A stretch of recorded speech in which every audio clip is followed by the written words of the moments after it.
The handcuffs were already on before the ambulance finished parking. 31-year-old trauma nurse Lena Vasquez had just worked 14 hours straight inside Hartwell General Medical Center in the city of Crestwood. She hadn't eaten since morning. Her scrubs had a patient's blood dried on the left sleeve. All she did was ask the patrol officer blocking the ambulance bay to move his vehicle. What happened next was recorded on 4 different security cameras. Officer Dale Rourke spun around, grabbed her by the shoulder, shoved her against the hood of his cruiser, and snapped both wrists into cuffs while hospital staff watched in stunned silence. A man in a wheelchair near the entrance doors saw the whole thing and started filming on his phone. "You're obstructing law enforcement," Rourke said. Lena said nothing. She let him put her in the back of the car. She didn't fight. She didn't cry. She stared out the window at the hospital entrance she had just walked out of and said, very quietly, to no one in particular, "He has no idea what he just started." She was right. Because 8 minutes later, an unmarked military helicopter cut through the Crestwood skyline and landed in the middle of Alderton Street. And nothing in that city was ever the same again. If you're just finding this channel, hit follow right now, because this story does not slow down. Like this video, drop a comment telling me what city you're watching from. I want to see how far this story travels. Now let's get into it. The shift had started badly and never recovered. Lena Vasquez arrived at Hartwell General at 5:45 in the morning, 45 minutes before her official start time, because the night charge nurse had called her at 5:15 in a panic. 2 nurses had called out sick, a third had a family emergency, and the trauma bay was already backed up with 3 incoming cases from a highway pileup on Route 9.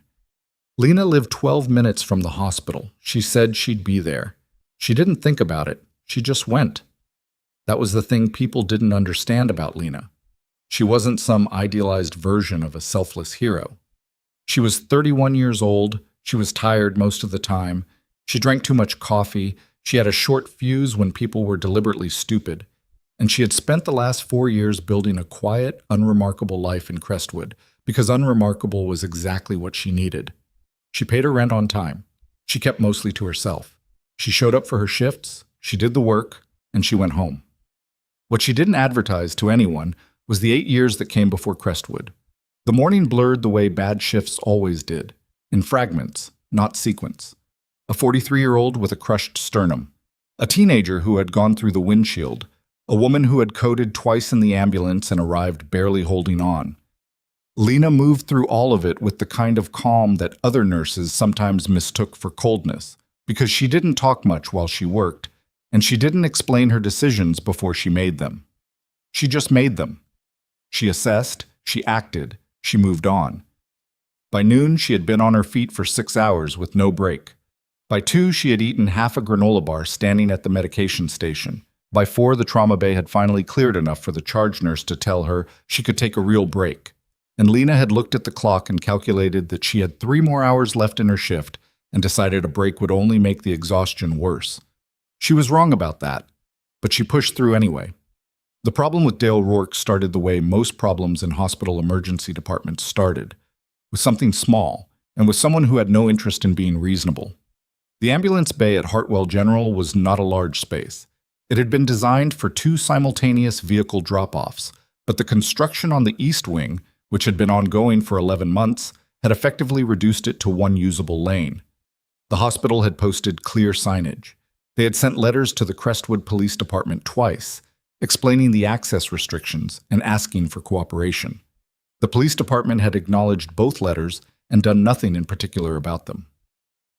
Lena stepped outside through the bay doors at 6:12 in the evening to get some air. She had been inside since before 6 in the morning. She stood on the concrete apron near the entrance, rolled her neck, and noticed immediately that a CPD patrol SUV was parked across the access lane at an angle that would make it physically impossible for an incoming ambulance to get through. She looked at the SUV. She looked at the lane. She looked at the SUV again. Officer Dale Rourke was leaning against the front quarter panel with his arms crossed, talking to another officer she didn't recognize. He was a big man, late 30s, with the easy posture of someone who had never been told no by anyone who mattered. He wasn't doing anything urgent. He was having a conversation. Lena walked over. "Excuse me," she said. "Can you move the vehicle? We've got a lane restriction because of the construction, and we need this access clear for incoming ambulances. Rourke glanced at her, glanced back at the other officer, finished whatever he was saying, then looked at her again, taking his time. "I'll be 5 minutes," he said. "I understand, but the lane needs to be clear regardless. We've had 2 vehicles block this access in the past month, and both times it caused problems for incoming patients." "Lady," Rourke said with a particular kind of flatness that was its own form of dismissal, "I said 5 minutes." Lena felt the familiar tightening in her jaw that she had spent a long time learning to manage. She breathed through it. "I'm not trying to cause a problem. I'm asking you to move the vehicle because it's a patient safety issue. That's all." "You're asking me to do it right now because you've decided it's urgent," Rourke said. "I'm telling you, I'll do it in 5 minutes. That should be the end of this conversation." It should have been. If he had moved the vehicle, or even if he had just been less deliberate about his condescension, it probably would have been. Lena had dealt with difficult people her entire career. She knew how to disengage. She knew how to let it go. But then his radio crackled. Someone said something about a disturbance 3 blocks over, and instead of moving his vehicle, Rourke turned away from her entirely and started walking toward the other officer to continue a different conversation, as if Lena had simply ceased to exist. "Officer," she said. He kept walking. "Officer Rourke." He stopped, turned around slowly. The look on his face when he turned was different. Something had shifted in it, some calculation she recognized but couldn't quite read. "Are you following me?" he said. The question was so disconnected from reality that Lena actually paused. "I'm standing in the ambulance bay of the hospital where I work, asking you to move a vehicle that is blocking emergency access. I'm not following you anywhere." "You've been on me since I got here," Rourke said. "I've asked you twice to step back. That's interference with a law enforcement officer." "That's—" Lena stopped. She looked at him carefully. He wasn't confused. He wasn't misremembering. He was constructing something in real time with the calm efficiency of someone who had done it before. "You have not asked me to step back. Not once." "I'm asking you now," Rourke said. "Back up." The second officer had turned around. A man near the entrance in a wheelchair, one of the outpatient rehab patients who sometimes sat outside in the afternoons, had his phone out. Lena didn't see it at first, but she became aware, in her peripheral vision, of the small gesture. She took 1 step back, a clear, visible step back. She put her hands at her sides, palms out, where any camera could see them. "I've stepped back," she said. "I am not interfering with anything. I am asking one more time for you to please move your vehicle." What happened next took approximately 4 seconds. Rourke crossed the distance between them in 2 strides, grabbed her right shoulder, spun her toward his cruiser, and pushed her forward so that her left hip hit the hood. She didn't resist. She didn't react. She absorbed it with the kind of trained muscle memory that took years to build, going loose instead of rigid, not giving him anything to escalate against. The handcuffs went on fast. He was practiced at it, and he pulled her upright and walked her toward the back door of the patrol vehicle while the other officer stood very still and said nothing. "You're being detained for interfering with law enforcement," Rourke said. "You can explain yourself at the station." The man in the wheelchair was filming. Lena saw it clearly as she turned. She didn't ask him to stop. She looked at the camera for exactly 1 second, long enough to make sure her face was visible, that the badge number on Rourke's chest was in frame, that the ambulance bay access behind her was clearly blocked, and then she looked away. "You still have time to fix this," she said. Her voice was completely level. Rourke opened the car door and put her in without answering. The back of the patrol vehicle smelled like pine cleaner and stale coffee.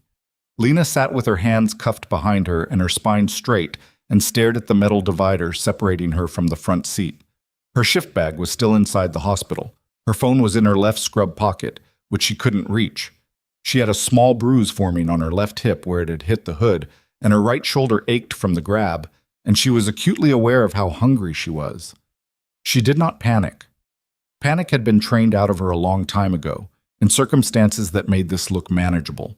She ran through the immediate facts instead. She had been in the camera's field of view. The man in the wheelchair had been filming before the physical contact. She was almost certain of it.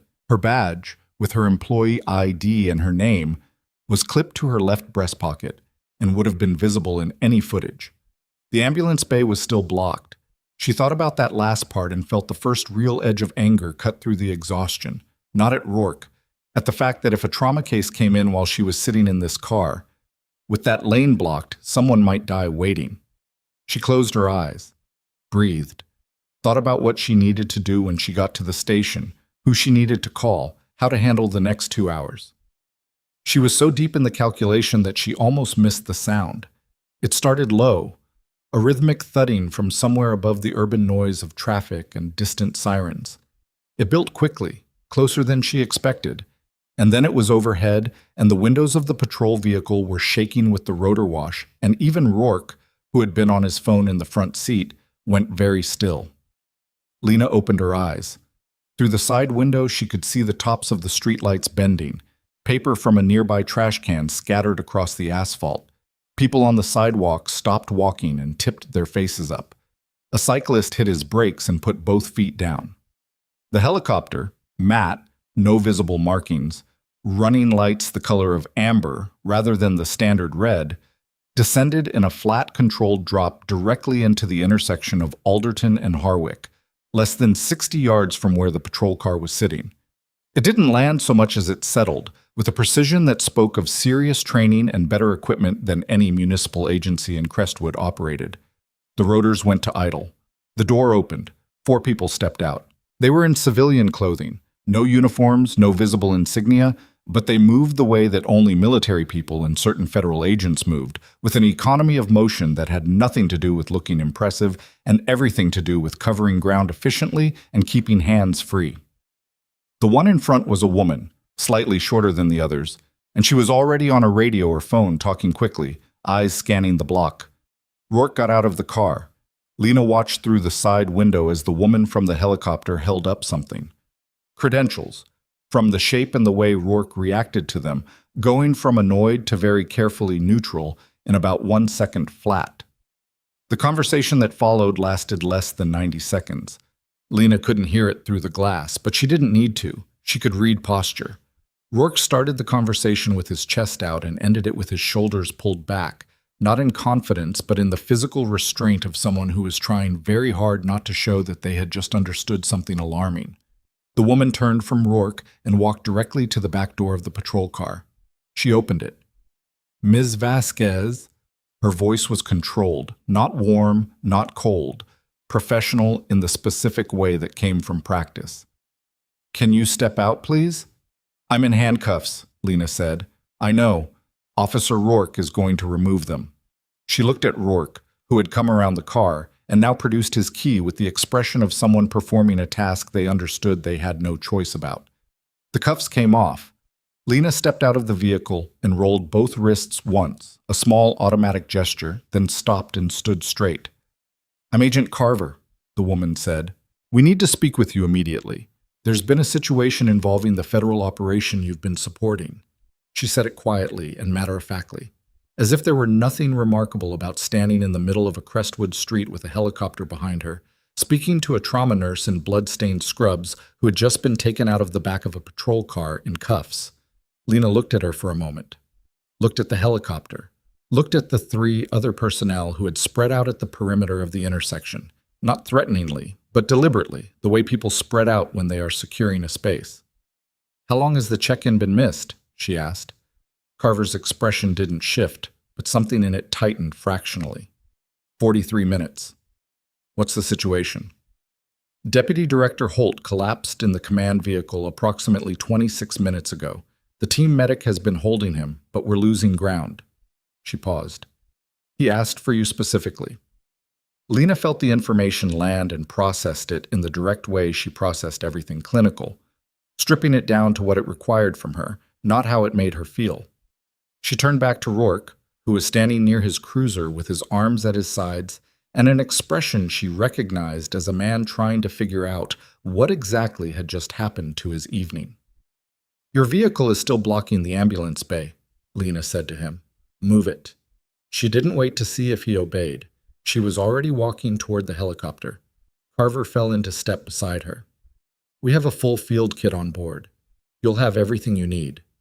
What was he doing when he collapsed? He had just reviewed a document.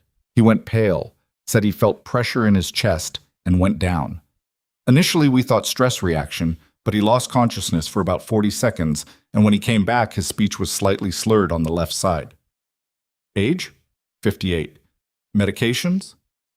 Metoprolol for blood pressure. That's all we have on file. When did he last take it? We don't know. Okay. Lena stepped up into the helicopter, and the interior was larger than the exterior suggested, with fold-down seats along both sides and a cleared center space where equipment was staged. She scanned the kit in 2 seconds and noted what was present and what she'd need to improvise. Get me airborne. The sooner I see him, the better. The rotors began to spool back up. Carver took the seat across from Lena and put her radio back to her mouth. But before she could speak, she said, not over the radio, just to Lena, I want you to know that as of 18 minutes ago, a formal complaint was filed on your behalf with the Crestwood Police Department's Office of Professional Responsibility. Everything that happened in that bay is documented. Lena was going through the kit, checking a pressure cuff, cataloging medications. She didn't look up. Tell me about the document Holt reviewed, she said.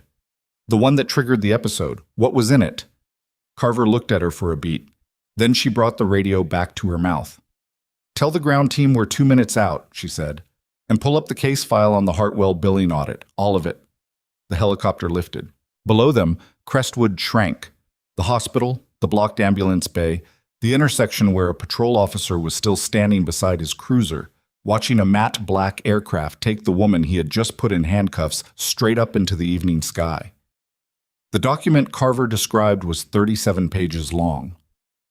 An internal financial audit of Hartwell General Medical Center that had been flagged by a federal contractor 6 weeks earlier and quietly routed to Holt's team. Someone inside the hospital had tried to bury it. Someone had succeeded for nearly 8 months before a whistleblower made an anonymous call to a federal tip line. Lena had known about the audit. What she hadn't known, what no one had told her, was that in the 24 hours since Holt had begun reviewing the physical documentation, 3 people inside Hartwell General had made calls to numbers that federal analysts had flagged as belonging to individuals under active federal surveillance. 3 calls. 3 separate people, all within the same 8-hour window. Who made the calls? Lena asked. Carver turned from the window and looked at her directly. That's what Holt was about to tell his team when he collapsed.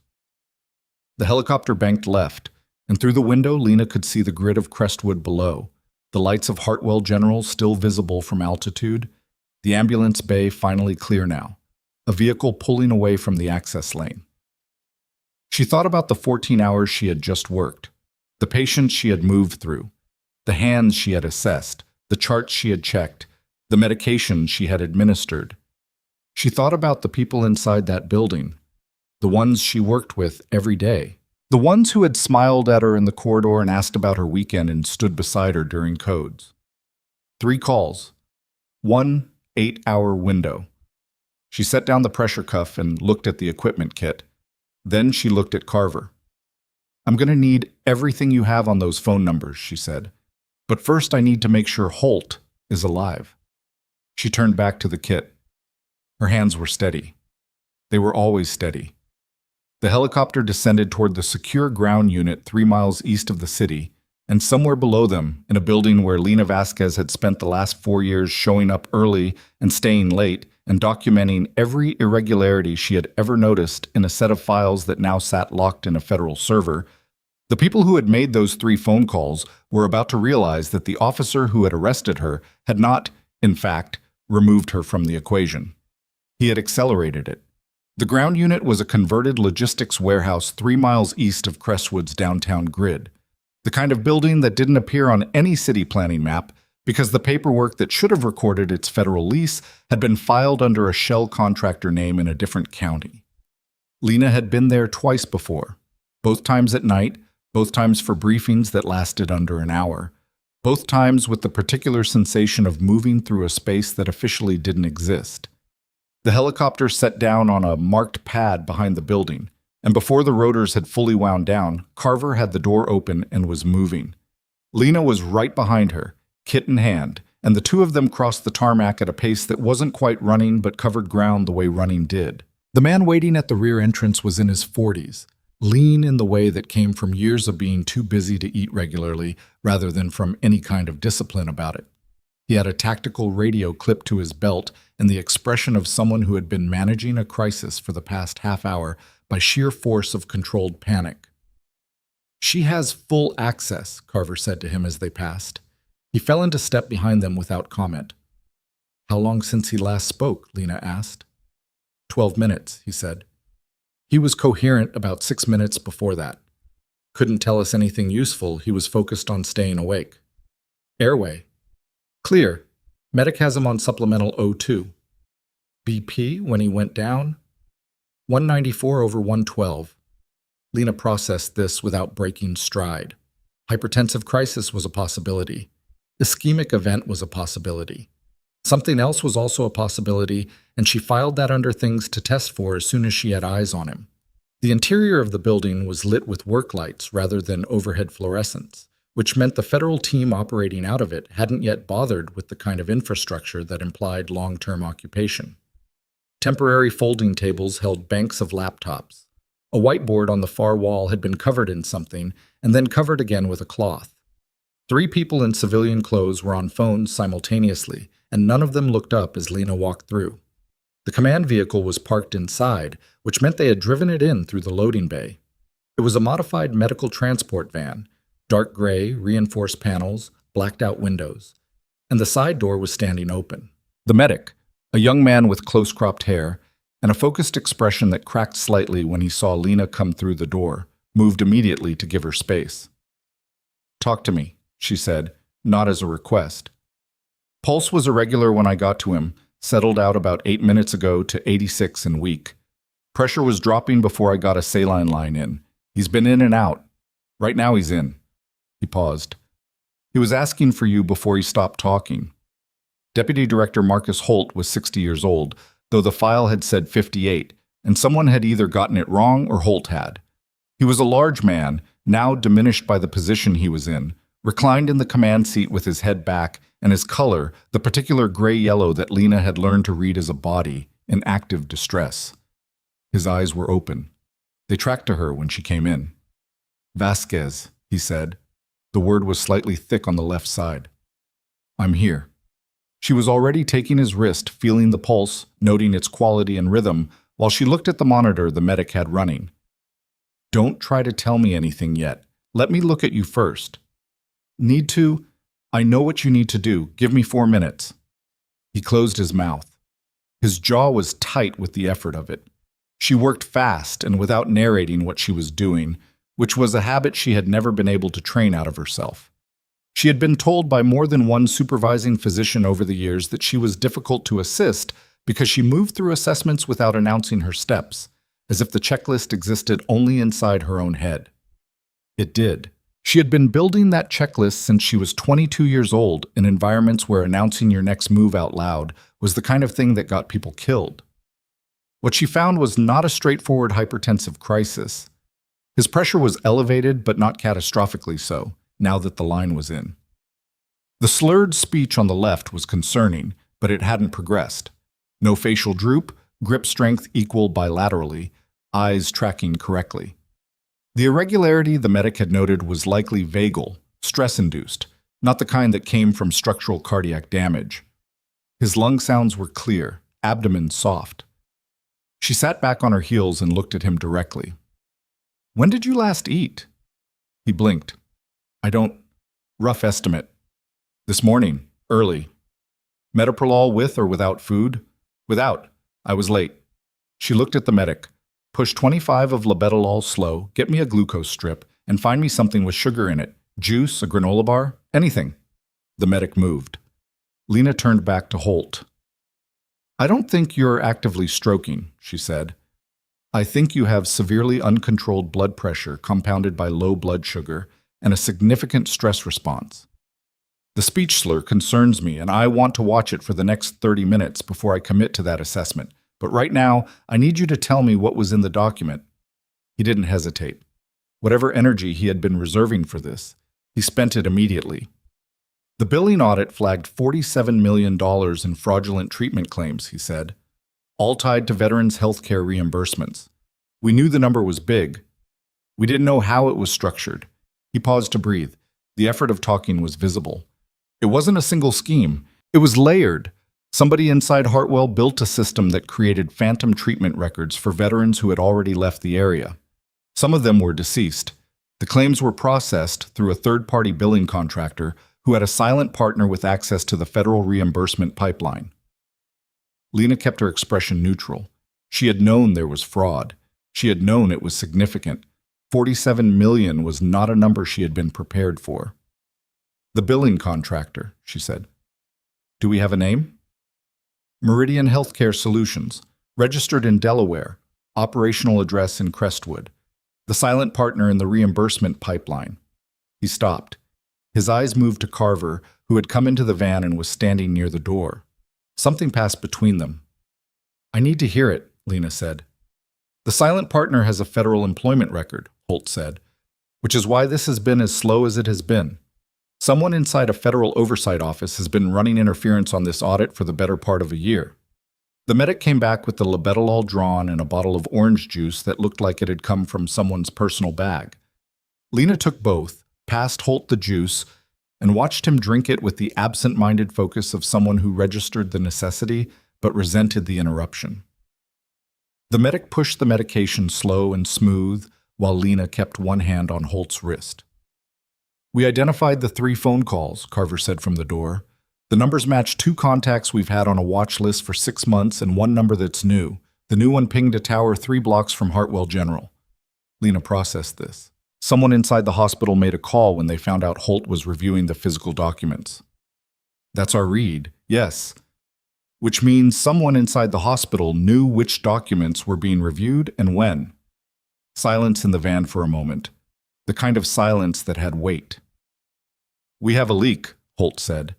He said it like a man who had been hoping he was wrong about it and had just run out of road to be wrong on. Lena set the glucose strip aside. She looked at the monitor. His pressure was coming down, slowly, which was what she wanted. Too fast was its own problem. The color in his face was marginally better. The reports I filed, she said, the documentation I submitted to hospital administration over the past 18 months, billing irregularities, duplicate treatment codes, patient records that didn't match the corresponding claims. Where did those reports go? Internal compliance, Holt said. And from there, he looked at her. We're pulling that chain right now. She nodded once. She had suspected the answer before she asked the question. The reports had gone into the compliance office and they had disappeared. Not rejected, not investigated, just absorbed and silenced. She had followed up twice on the first report. The second time she followed up, she had received a call from hospital administration asking her to come in for a meeting about her documentation practices, which was a particular kind of institutional threat she had recognized immediately. She had gone to the meeting. She had said almost nothing. She had gone home and filed a secure report to a federal contact number she had been given before she left the military. That was 14 months ago. 14 months of showing up for her shifts, doing her job, and waiting. The compliance office, she said. Who runs it? Carver answered. Acting compliance director is a woman named Sandra Pruitt. She's been in the role for 2 years. Before that, she was deputy director of operations under the previous hospital administrator. And the current administrator? Richard Cade. He took over 3 years ago. Lena had worked under Richard Cade for 3 years. She thought about the way he moved through the hospital, the particular brand of administrative authority he wore, the way he spoke to physicians versus the way he spoke to nurses, the specific expression on his face the one time they had been in the same room during a budget meeting when someone had raised the cost discrepancies in the veterans billing department. He had shut it down in under 2 minutes. She remembered thinking it was fast. She had written it down when she got home that night. I need my notes, she said. I have a personal documentation file, encrypted, stored on a server that isn't Hartwell's network. I can get you the access credentials when I have my phone. We know about the file, Holt said. It's been partially incorporated into the federal record already. That's how we knew your compliance reports had been suppressed. You had copies of everything you submitted, time-stamped, with the delivery confirmations. There was something mildly disconcerting about learning that a federal agency had been quietly building a case file around her personal notes for over a year without telling her. She set it aside. It was useful, and she understood the operational logic of it, even if it left a particular feeling she didn't have words for right now. His pressure is better, the medic said. Lena looked at the monitor, 162/94. Still elevated, but moving in the right direction. She looked at Holt's face. The color was closer to normal.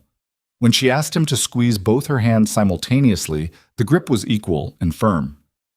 "The slur is better," she said. "I can tell," he said, which meant he'd been aware of it, which meant his cognition had been intact throughout. She marked that as a significant positive.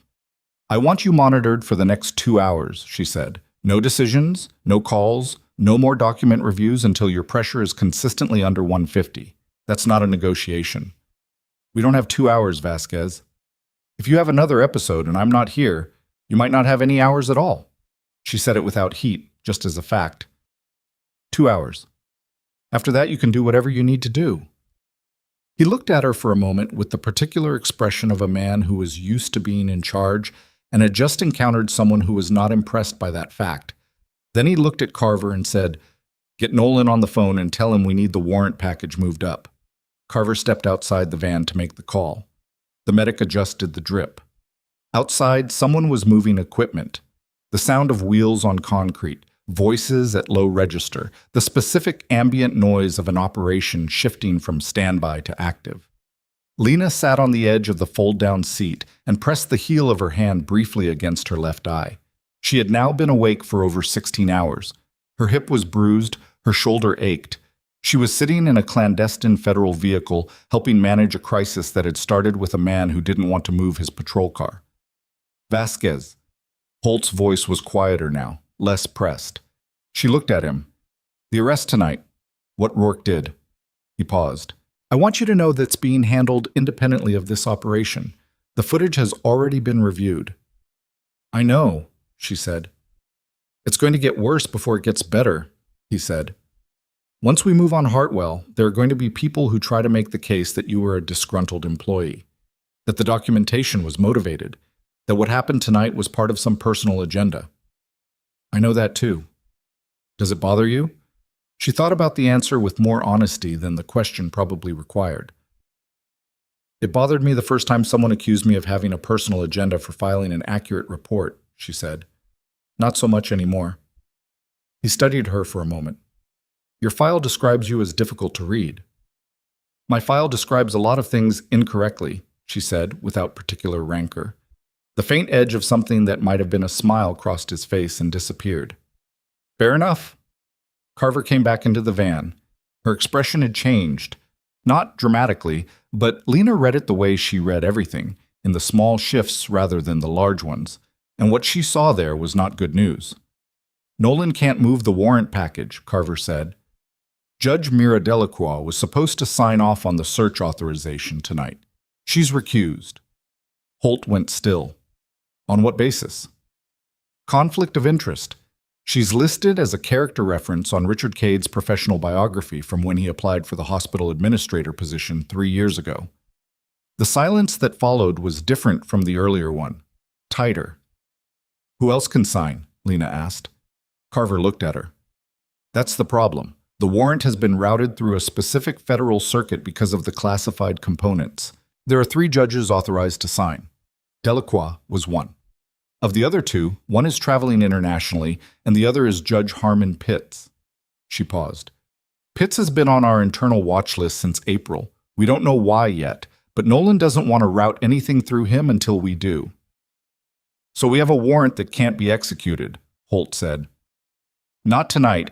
Nolan is working on an emergency authorization pathway through a different circuit, but it needs sign-off from 2 additional senior officials, and both of them are, tell me they're reachable," Holt said. "One is. The other went dark 3 hours ago." Another silence. Lena sat very still. She was thinking about the phone calls made from inside Hartwell General, the 8-hour window, the speed with which the situation was developing complications on every front simultaneously. "How long ago did Delacroix recuse?" she asked. Carver checked her phone. "The notification came through at 7:41. What time were the calls made from the hospital? Carver's eyes came up from the phone screen slowly. She understood where Lena was going before the sentence finished. Earliest call was at 6:53.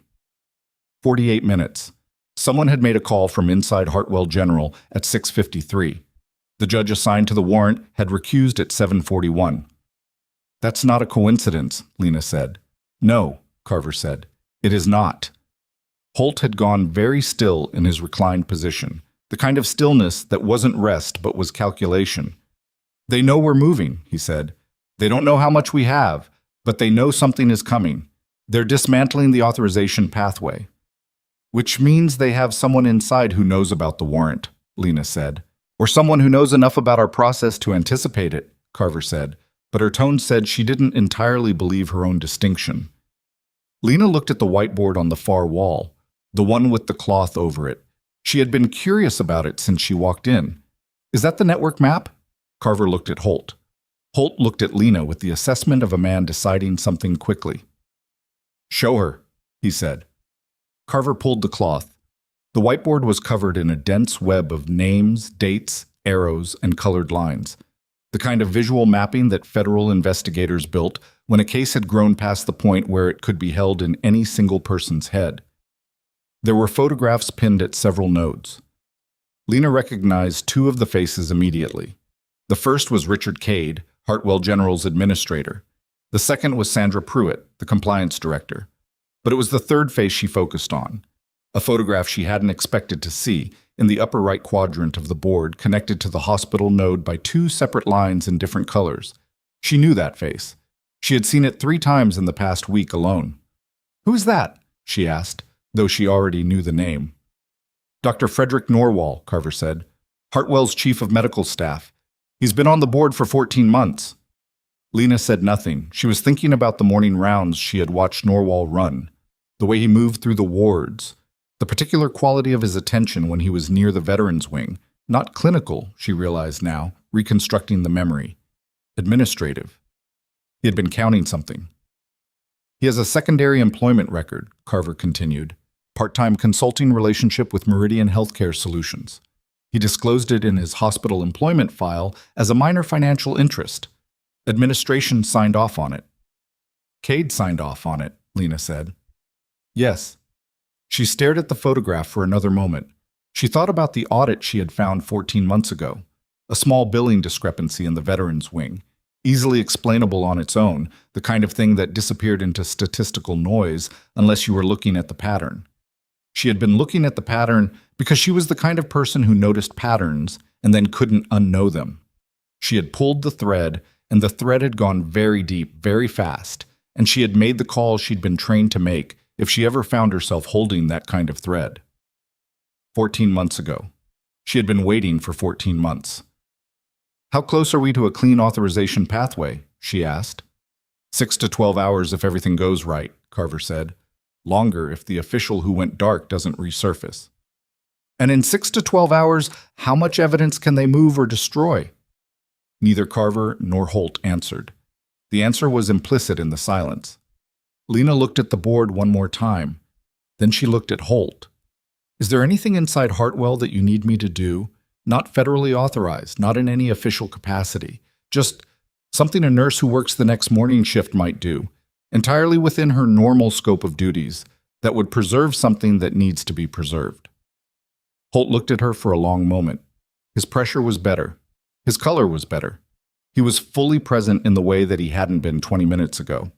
Your access to the hospital record system, he said carefully.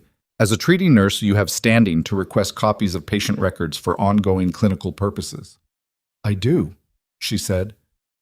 And if those requests were made and the records were transmitted through the secure federal channel you established 14 months ago, they would be copies, Lena said, obtained through normal clinical access. Nothing that required a warrant. Nothing at all, Holt agreed. Carver said nothing. She was looking at the whiteboard.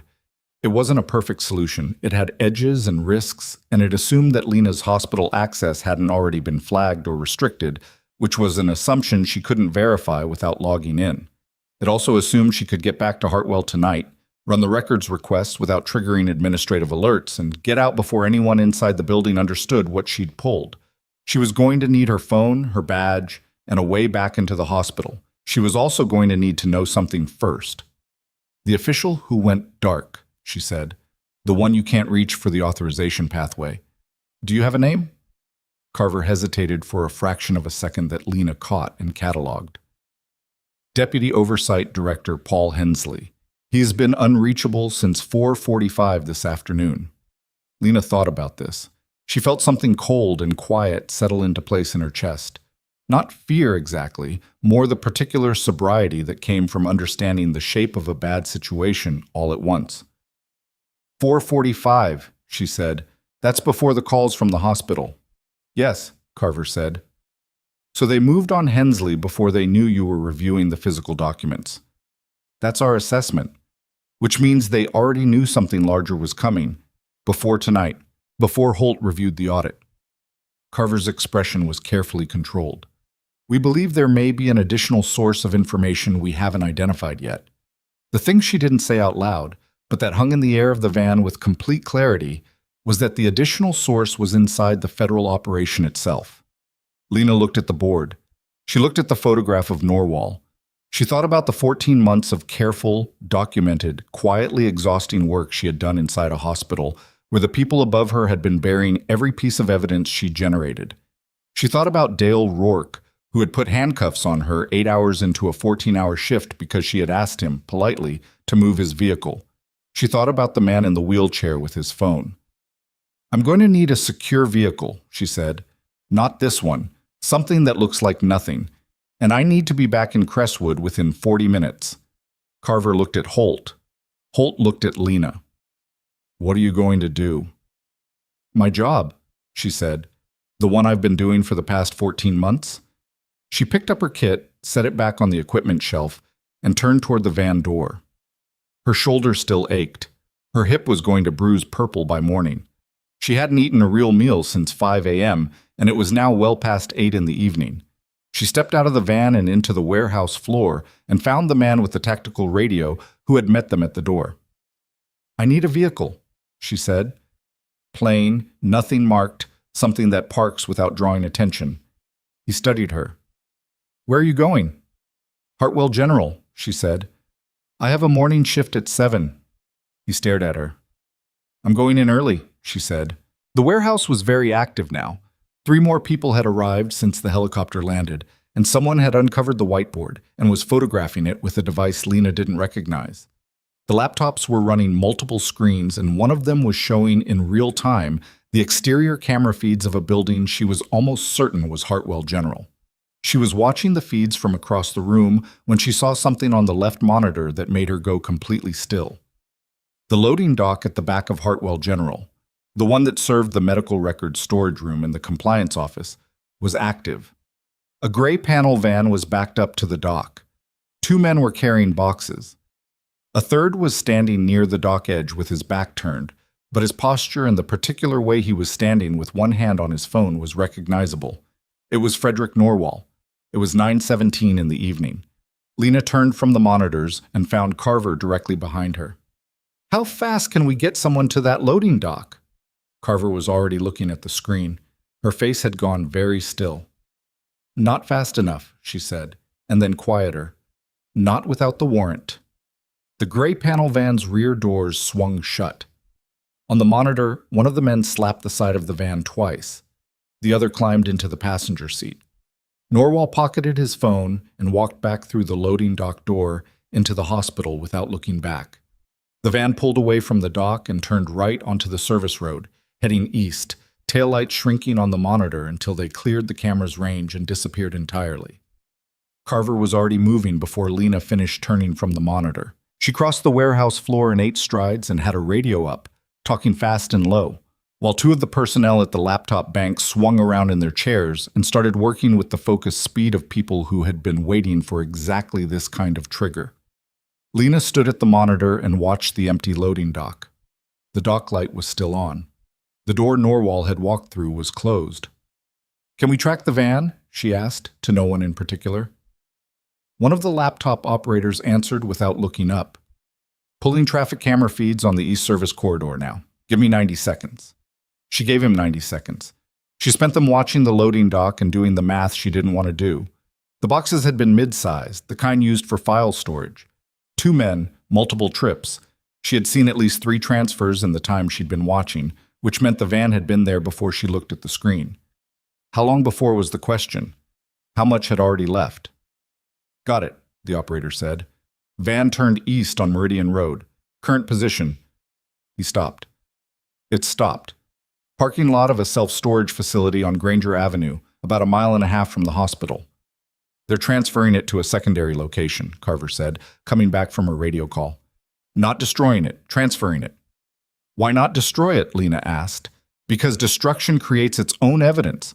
Ash, chemical residue, whatever. And because whoever is running this is still operating like they have time. Carver's jaw was tight. They don't know how far along we are. Or they think the warrant problem buys them enough runway, Lena said. Either way, we need that van. Carver looked at the operator. Is there anyone we can put on it without tipping that we're watching? I can have a passive surveillance unit there in 11 minutes. No contact, no stop, just eyes. Do it. Lena turned from the monitor.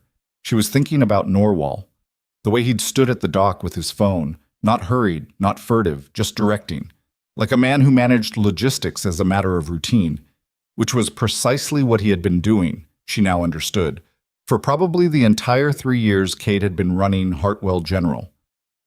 She went back to the van where Holt was. He had shifted into a more upright position, and his color was holding. The medic was cross-referencing something on a tablet and had the look of someone who wanted to say, sit down, but had decided against it. Norwal is moving records to an off-site storage facility, Lena said. We have eyes on the van, but we can't intercept without the warrant. I know, Carver just told me. Holt's voice was controlled, but there was something underneath it now. Not panic, but the particular frustration of a senior official watching a months-long operation develop a hole in the wrong moment. Nolan is working the alternate authorization. He says 2 hours minimum. In 2 hours, they can move everything twice. I know that. She stood in the van doorway and thought. Outside, the warehouse activity had intensified. Someone had brought in a second whiteboard, and the network map was being expanded, new nodes added, lines redrawn.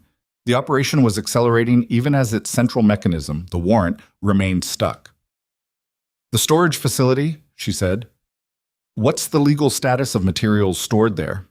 Carver, who had followed her back, answered. If the facility is privately leased, anything inside is protected from warrantless search. Same problem. But if something happened at the facility, a reported break-in, a fire alarm, anything that required emergency services response, we can't manufacture a pretext, Carver said flatly, that contaminates the entire evidentiary chain. I'm not suggesting manufacturing anything. Lena thought about how to say the next part precisely. I'm asking whether there are legal grounds for emergency entry that already exist that we haven't checked yet. Carver looked at her. Then she looked at the laptop operator. Pull the permit records on that facility, specifically fire safety inspection compliance. The operator's fingers moved. Last inspection was 18 months ago. They were cited for 2 violations: inadequate sprinkler coverage in the rear storage units and improper chemical storage near electrical panels. Were the violations remediated? More keystrokes. No follow-up inspection on record. Carver turned back to Lena with an expression that was not quite a smile but occupied the same space. I'll call the Crestwood Fire Marshal's office. She went back to her radio. Lena leaned against the van door frame and pressed 2 fingers to the bridge of her nose, feeling the headache that had been building since hour 12 of her shift finally announce itself properly. Holt said from behind her, You think like a tactician. I think like someone who has been watching institutions fail to act for a long time, she said. Eventually you start mapping the paths they leave open. He was quiet for a moment. The reports you filed, 18 months of them. That's not someone who gave up. Giving up wasn't an option I was willing to take. Most people would have. She turned to look at him. Most people weren't standing in that veterans wing watching a billing system process claims for men and women who were already dead. She said it without theater, just as a statement of what had been true. That's not something you can unknow and move past. He held her gaze. Something in his settled. "No," he said. "I don't imagine it is." The fire marshal call took 6 minutes to execute and another 12 for the response unit to reach the storage facility. During those 18 minutes, the passive surveillance team confirmed that Norwal's van had been unloaded and a second smaller vehicle had arrived. 2 individuals, not previously identified, had entered the facility. The boxes had been moved inside. The gray panel van had then left the facility and was currently heading north on a route that would take it back toward Hartwell General. The fire marshal's team entered the facility at 9:49 p.m. on the basis of the outstanding safety violations and the anonymous tip, genuine, not manufactured, phoned in by the surveillance unit after they visually confirmed the improperly stored materials still present near an electrical panel, that a fire hazard was actively present. What they found in the rear storage units was not immediately a federal problem.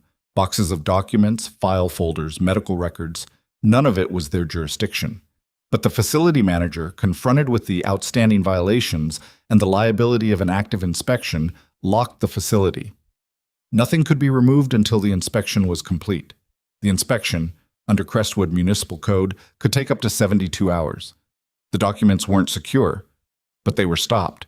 Lena was back inside the warehouse when the confirmation came through. She heard Carver relay it and felt something that wasn't quite relief. Relief implied the problem was solved, and it wasn't, but was adjacent to it. A door had been closed. Not locked, but closed. 2 hours on the warrant authorization, she said. Maybe less if the second official resurfaces. Maybe less, Carver agreed. So the immediate question is what Norwal does when he gets back to the hospital and realizes the van he sent to the facility isn't responding to his calls. Carver stiffened slightly. You think he'll move on something inside the hospital? If he's smart enough to have run this for 3 years, he's smart enough to have a contingency, something he kept close, didn't send to the storage facility because he wanted it accessible.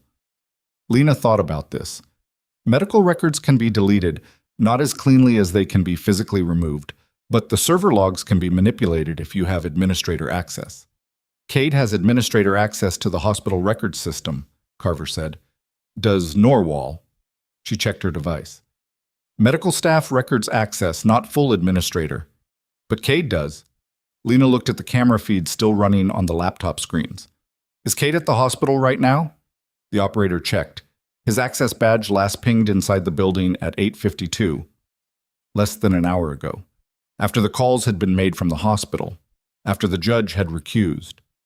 Richard Cade was inside Hartwell General at 8:52 p.m., on an evening when the hospital's administrator had no particular clinical reason to be on site. He knows, Lena said. He's in there right now deciding what to delete. Carver was already on the radio. The problem was the same problem it had been for the past 2 hours. Without the warrant, there was no legal mechanism to enter the hospital and stop him. The record system was on Hartwell's private network. A federal agent couldn't walk in and shut down the server without authorization that didn't yet exist. Lena thought about this for approximately 10 seconds. I can get into the record system, she said, legitimately. As a treating nurse with active patient cases, I have clinical access. I can't stop Cade from making changes, but I can initiate a system-wide audit flag on any records I have standing to access. What does an audit flag do?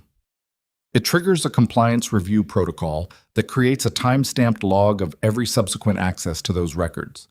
Anyone who opens, modifies, or deletes a flagged record after the flag is set generates an automatic entry in a secondary log that can't be touched without administrator credentials to a different system entirely. Carver was very still. That's not a warrant workaround. It's a nurse doing due diligence on her active patient files, Lena said, which I can do from a remote terminal. I don't need to be in the building. Can they trace the flag back to you? Of course. I'm not hiding it. I'm a nurse who is concerned about the integrity of her patient records. She met Carver's look. Is that a problem? Carver made a decision the way people who were practiced at making decisions in difficult circumstances made them, not instantly, but without hesitation once the calculation completed. Use the secure terminal in the back room. Don't access anything outside your standard clinical scope. If Cade triggers the log, we'll have it. Lena went to the back room. It had 2 chairs, a folding table, and a terminal that had been configured for exactly this kind of access: secure, logged, deniable in the sense that it routed through a civilian network node before reaching its destination. She logged in with her hospital credentials and sat in the hard chair and started working.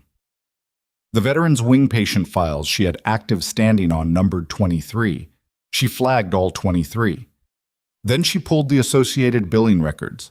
She had clinical access to those as well, because the billing codes affected treatment authorization, and she went through each one methodically and flagged every file that had a corresponding entry in the Meridian Healthcare Solutions billing chain. She was 11 files deep when the system showed her something she hadn't expected.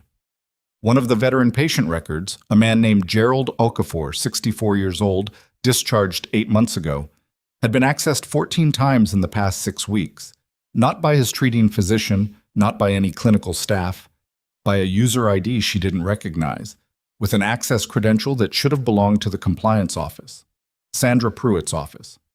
But when she checked the timestamp on the most recent access, it was tonight. 7 minutes ago. Someone in Sandra Pruitt's office, or using Sandra Pruitt's credentials, had accessed Gerald Okafor's record at 9:42 p.m., 13 minutes after the van had arrived at the storage facility. Lena set her hands flat on the table for a moment. She was looking at the timestamp and running what it meant. Pruitt's credentials were being used tonight, actively, which meant either Pruitt herself was in the hospital at 9:42 p.m., or someone had Pruitt's login and was using it remotely, or she checked Pruitt's last physical badge ping. Sandra Pruitt's badge had not been used to enter or exit any Hartwell General door since 6:17 p.m., 3.5 hours ago, which could mean Pruitt had left her credentials with someone else, or it could mean something else entirely. Lena pulled up the emergency contact file that she wasn't technically supposed to access, but that every charge nurse in the hospital knew how to find, because sometimes patients attending physicians went unreachable and you needed a backup number. She found Pruitt's contact record. She noted the home address listed. She noted something else, a field update logged at 7:58 p.m. that had changed Pruitt's emergency contact from her sister to a man named Daniel Pruitt at a Crestwood address. Husband, presumably. New entry, made less than 2 hours ago. She sat back. She thought about this carefully. She thought about a compliance director whose credentials were being used to access a patient record tonight, who had physically left the building hours ago, and who had just had her emergency contact file updated. She thought about Paul Hensley, the federal official who had gone dark at 4:45 this afternoon. She opened a text field on the secure terminal and typed a message directly to Carver's assigned channel.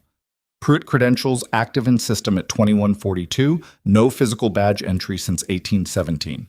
Emergency contact file updated 1958 by unknown administrator. Recommend welfare check on Pruitt's home address. Cross-reference with Hensley's situation. She sent it and went back to her flagging. She was on the 19th file when Carver appeared in the doorway of the back room. Her face had changed in a way that made Lena stop typing. "We found Hensley," Carver said. Lena waited. "He's alive. He's at a private medical clinic 20 miles north of Crestwood. He was brought in by a private ambulance at 5:30 p.m., registered under a false name. The clinic called it in about 20 minutes ago when they ran his ID to process insurance, and the federal flag on his identity triggered an alert." She paused. "He's stable, but he wasn't there voluntarily." The room was very quiet. "They took him," Lena said. "That's our assessment." She thought about what that meant, the scope of it, the degree of organization required to identify the right federal official, get to him before he could authorize the warrant pathway, and place him in a private clinic under a false identity, all within the same operational window as the calls from the hospital and the judge's recusal. This wasn't a hospital administrator protecting a billing scheme. This was something with tentacles she hadn't fully mapped yet. "The warrant," she said. "Nolan is pushing through the alternate circuit now. Hensley is talking. He's already provided enough to expedite." Carver held her gaze. "We're close. 45 minutes. Maybe less." "In 45 minutes?" Her phone, retrieved from her scrub pocket after Carver had returned it at the warehouse, buzzed. She looked at it. A text from a number she didn't recognize, no name, 6 words. They know you're not at home. She looked at the message for 3 seconds. She showed it to Carver. Carver looked at it, then looked at Lena with an expression that had the particular quality of someone who has just recalibrated the entire situation they thought they understood. Someone inside is warning you, Carver said. Or setting me up, Lena said. Or both. She put the phone face down on the table and thought about the 18 months of documentation sitting on a federal server. She thought about the 23 flagged patient files. She thought about Gerald Okafor's record being accessed at 9:42 by credentials that belonged to a woman who had left the building hours ago. She thought about what Norwal had been doing at that loading dock. Not hurrying, not furtive, managing. She turned back to the terminal and pulled up the live access log for the hospital records system. Real time, every credential currently active in the system, every file currently open.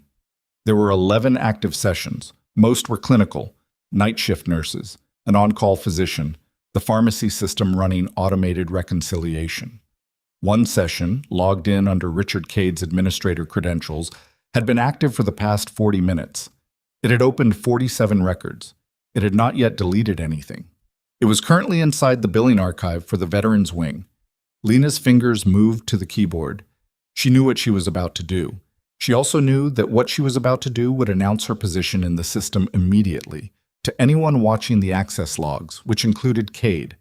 She flagged every record in the Veterans Wing billing archive. All of them, every file that existed in that database partition, in a single administrative action that her clinical access technically permitted under the standing audit provision she had used before. It took 11 seconds. The action generated a system-wide notification to the compliance office, to the medical records department, and to the hospital's IT security contact. Cade's session went inactive 4 seconds later. She sat back in the chair and looked at the screen. Her hands were steady, and her heart rate was elevated, and she was acutely, uncomfortably aware that she had just made herself visible to every person inside that building who was watching the system. Carver was reading over her shoulder. She said nothing for a moment. Then her radio fired, a voice, clipped, fast, with the particular timbre of someone transmitting under pressure. "We have a problem at the hospital. Someone just triggered a mass records flag across the Veterans Billing Archive. Cade is on the phone. He's calling someone." A second voice cut in over the first. "Track the call. Now." Then a third voice, one Lena didn't recognize, low and very controlled. "We've got movement at the hospital's main entrance. 3 vehicles. They're not staff. Repeat, 3 vehicles, non-staff, pulling up to Hartwell General's main entrance right now." Carver's hand tightened on her radio. In the 12 seconds of silence that followed, the warehouse went absolutely still. Every person on every terminal, every agent on every radio, holding the moment before something broke wide open. Then the third voice came back. "One of the individuals exiting the lead vehicle is carrying a badge, federal badge. But it's not—" A pause, static, a breath. "It doesn't match any credential in our system. Repeat, unknown federal credentials at Hartwell General main entrance. They're going in." Carver had her radio up before the transmission finished. "Get me a visual on those credentials. Photograph, badge number, anything." The surveillance unit outside Hartwell General came back in 15 seconds. The photograph transmitted to the laptop operator's screen was grainy, low light, taken at distance through a vehicle window. But clear enough. A badge holder, standard federal format, with a seal that looked right from 20 feet away and wrong from 6 inches. "That's a fabrication," the operator said. He had pulled up a comparison on the adjacent screen. "The seal proportion is off. Whoever made it had a good template, but the embossing line on the left edge doesn't match current issue." "So they're not federal," Carver said. "They're dressed federal," the operator said. "And they're inside the building." Lena was already out of the back room. She crossed the warehouse floor and looked at the surveillance feed. 3 vehicles, 2 dark SUVs and a sedan, parked at irregular angles at Hartwell General's main entrance in a way that wasn't quite aggressive but wasn't patient either. 4 individuals had gone inside. 1 had remained at the vehicles. He was standing with his back to the camera, hands in his jacket pockets, which was the posture of someone keeping watch, rather than someone waiting for a friend. "How many people are in that hospital right now?" she asked. The operator checked. "Night staff. 14 clinical. 3 administrative on overnight call. Security desk has 2 on. ED is running with a skeleton crew. 3 nurses, 1 attending. Cade's session went inactive 4 seconds after I flagged the archive, Lena said. He knew immediately, which means he was watching the access log in real time, which means he was already anticipating that someone would move on the records. She looked at Carver. He called someone. Who did he call?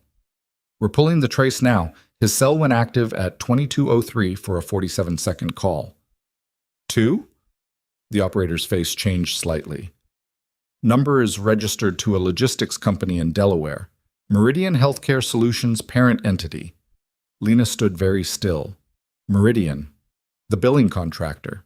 The company that had been processing $47 million in fraudulent veterans claims through a federal reimbursement pipeline. The company whose silent partner had a federal employment record and had been running interference on the audit for a year. The people in that building right now are not there to help Cade disappear, she said. They're there to make sure nothing leaves that building that could be used against Meridian. Carver looked at her. The same calculation was running behind her eyes. Records can be pulled from the server room directly, Lena continued. Physical drives. You don't need administrator access. You need 10 minutes and someone who knows where the hardware is. Which Norwal knows. Norwal has been in that hospital for 14 months. Carver turned to the operator. Can we shut down the server remotely? Not without Hartwell's IT administrator authorizing the access. Their system isn't connected to any federal override. Get me their IT contact. It's 9:58 p.m. I don't care if it's 4 in the morning. Get them. While that was happening, Lena's phone buzzed again. Same number as before. No name. Server room is B-level East Corridor. They're already heading down. She showed Carver. Carver read it and said quietly and without inflection, someone inside that hospital is feeding us information in real time. Someone who knows the building layout. Someone who is watching those 4 people move through it. Carver looked at her. How many people inside Hartwell would know to contact you specifically? Lena thought about this honestly. More than I'd like, she said. I've worked there for 4 years, but the ones who would know to contact me about a federal operation, she stopped. She thought about the 18 months of documentation. The people who had noticed her noticing things. The colleagues who had asked quiet questions and received careful non-answers. 1, she said. Maybe 2. Can you reach them safely? Not without potentially exposing them. Then we work with what they're giving us. Carver turned to the man with the tactical radio who had been standing at the perimeter of the conversation. How fast can we get a team to Hartwell's main entrance? I can have 4 people there in 8 minutes. On what authority? Without the warrant. He looked at her steadily. Responding to a report of individuals with fraudulent federal credentials entering a civilian medical facility. That's a federal impersonation charge. We don't need a warrant to investigate active fraud in progress. Carver processed this for 2 seconds. Do it.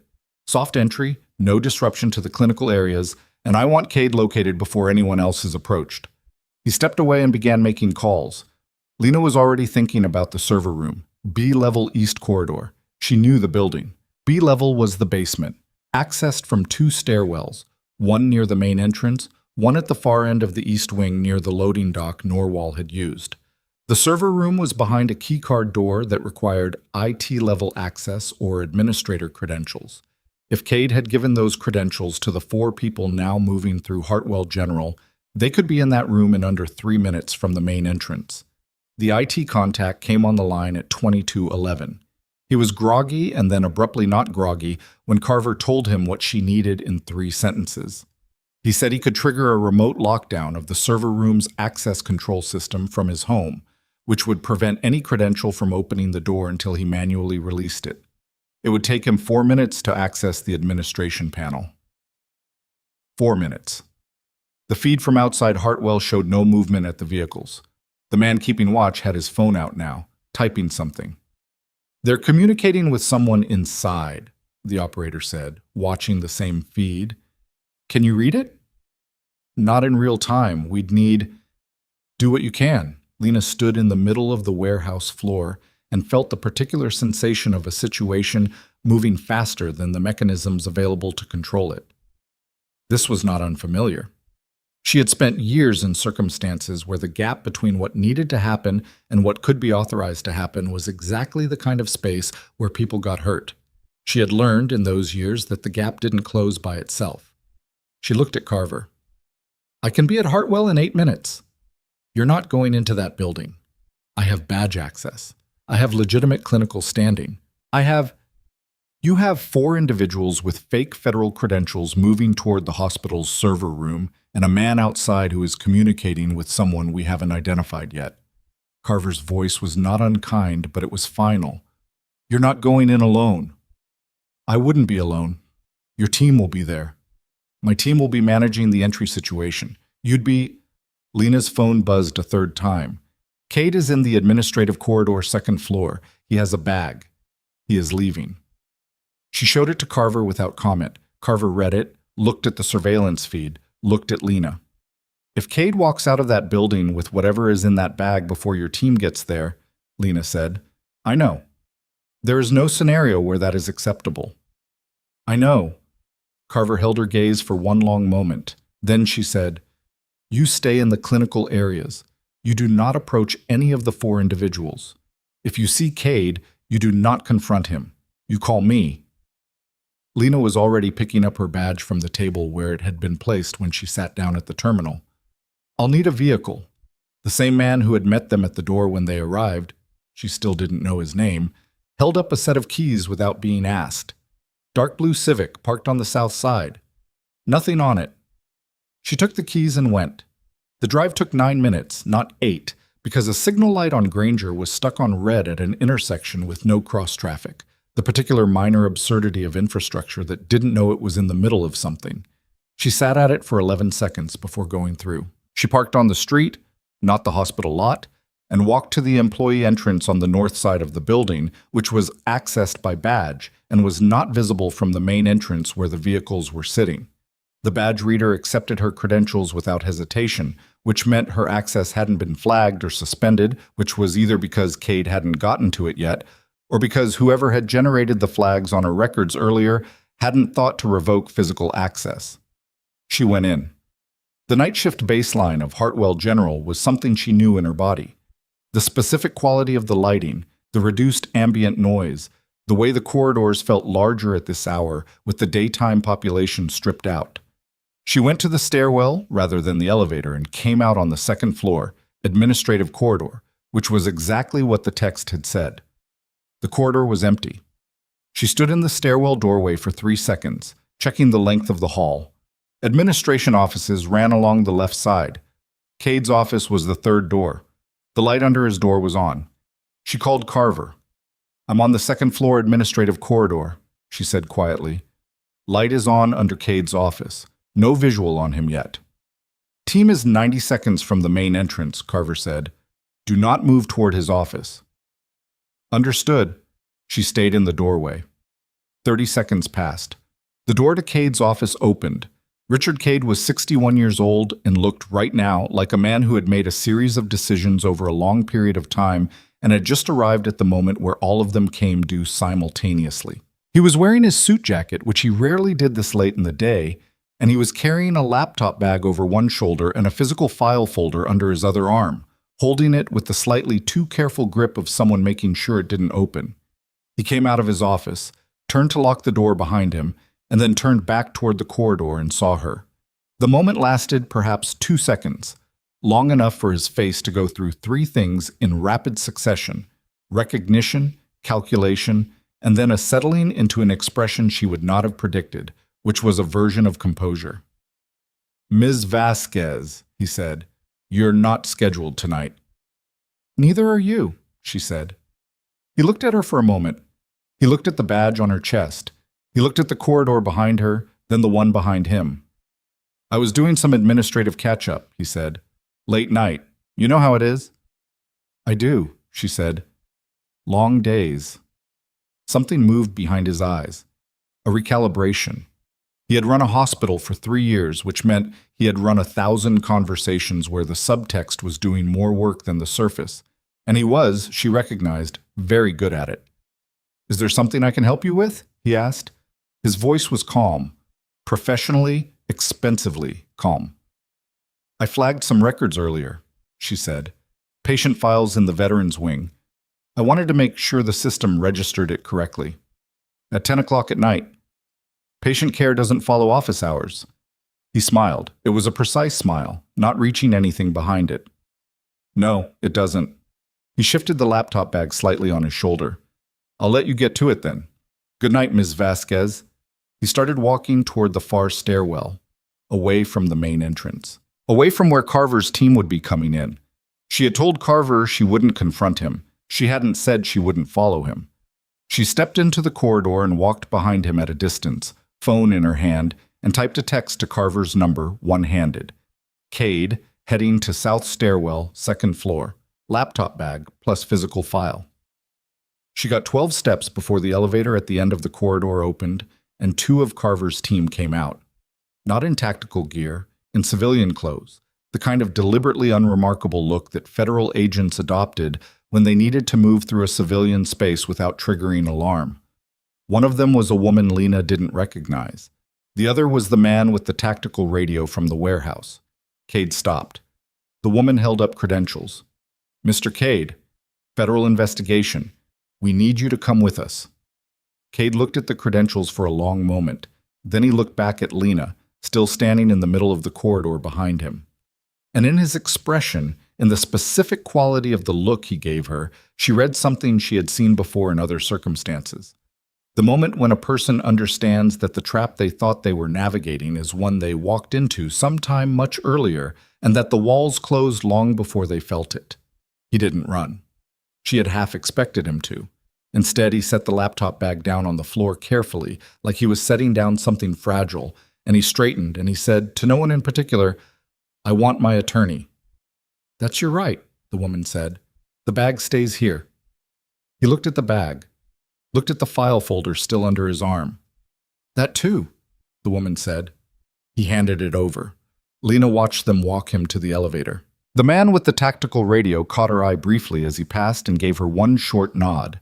Not congratulatory, not dramatic, just an acknowledgement that she had done what she said she would do. She nodded back. She stood in the empty corridor for a moment after the elevator closed. The administrative offices were quiet. Cade's office door was locked. The light was still on inside, showing under the door in a thin line. Her phone rang. Carver. Cade is in custody, Lena said. I know. The team on B level got there before the four individuals reached the server room. The IT lockdown held. They couldn't get in. All four are being detained right now under the federal impersonation charge. A brief pause. The warrant came through at 22:27. Emergency authorization, signed by two senior federal circuit judges through the alternate pathway. Lena leaned against the wall. The warrant. It felt right now like something that had taken longer than it should have, which she knew was not fair and also was completely accurate. What do we have? She asked. Enough. The file folder Cade was carrying has physical copies of internal communications between him, Norwal, Pruitt, and the Meridian executive team going back 26 months. We believe he was taking them off-site for destruction. Another pause. And the documents at the storage facility are now formally under federal seal. The fire marshal's inspection gave us the window we needed, and the warrant covers the rest. Lena let out a breath. Norwal? Still in the building. He came back from the loading dock about 40 minutes ago and went to his office. We're picking him up now. Carver's voice shifted slightly. Pruitt has been located. She's at home, she's safe, she wasn't there voluntarily. It looks like her credentials were stolen, not handed over. Someone accessed her office this afternoon while she was in a meeting and lifted her keycard and login details. Lena thought about the welfare check she had flagged. Is she all right? Shaken. She'll need to give a statement, but she's cooperating and she wasn't harmed. A pause. She knew something was wrong with the billing system, Vasquez. She'd been documenting it herself for 8 months. Differently than you. She didn't know about the federal investigation, but she had records. Another layer. Another person who had been quietly watching and documenting while the institution above them worked to keep the machinery running. Lena felt something complicated about this that she didn't have words for right now. The anonymous text messages, she said. The ones warning me. Pruitt's personal cell, used by her, from home. Carver let that sit for a moment. She figured out what was happening tonight when she realized her keycard had been used to access Okafor's record. She couldn't call the hospital. She couldn't call the police. She didn't know who to trust. She knew your name from your compliance reports. Lena stood in the corridor and thought about Sandra Pruitt sitting at home, watching her stolen credentials being used in real time, and deciding the only person she could think to warn was a nurse she had never directly spoken to. She made the right call, Lena said. She did. The corridor was very quiet. Somewhere below the night shift was running, patients being monitored, medications being administered, the ordinary machinery of a hospital moving through its overnight cycle. In the basement, federal agents were securing a server room. On the first floor, 4 individuals with fraudulent credentials were being processed. Upstairs, a man who had run this institution for 3 years was sitting in a vehicle waiting for his attorney. "I need to check on my flagged records," Lena said. "Make sure the system logged everything correctly before I leave." "You have 20 minutes, Carver said. "Then I need you back here." She went to the nurses' station on the second floor. The administrative section had a terminal, and logged in. The audit flags were intact. Every one of the 23 patient files she had flagged showed clean access logs, time-stamped, preserved. The billing archive flags had generated exactly the secondary log she had described. Every access Cade had made in the 40 minutes before his session went inactive was recorded in a file that now sat in a federal evidentiary chain. She went through it methodically. 41 records Cade had opened. He hadn't deleted anything in the time she'd been watching, which she now understood. He hadn't been in there to delete. He had been in there to take screenshots, to compile a personal copy of the records that would tell him exactly what federal investigators had access to and what they didn't. It was the kind of move a man made when he was deciding whether to run or to stay and manage the damage. He had been deciding, and she had interrupted the decision before it was made. She logged out and sat for a moment at the empty nurses' station. The corridors were quiet. Through the window at the end of the hall, she could see the parking area, lit orange by the facility lights, and 2 additional federal vehicles that had arrived in the past 20 minutes. Her phone buzzed. Not Carver this time. An internal hospital number. She looked at it. The charge nurse desk on the night shift. She answered. "Vasquez, it's Monique. What is happening in this building right now?" The night charge nurse's voice was controlled but tight with the particular strain of someone trying to keep a unit running while the building around them was clearly in the middle of something she hadn't been told about. "Federal investigation," Lena said. "Active right now. Clinical areas are not involved. Your staff is safe. Your patients are safe. Don't let anyone into the records room without confirming their credentials with the federal agents in the lobby."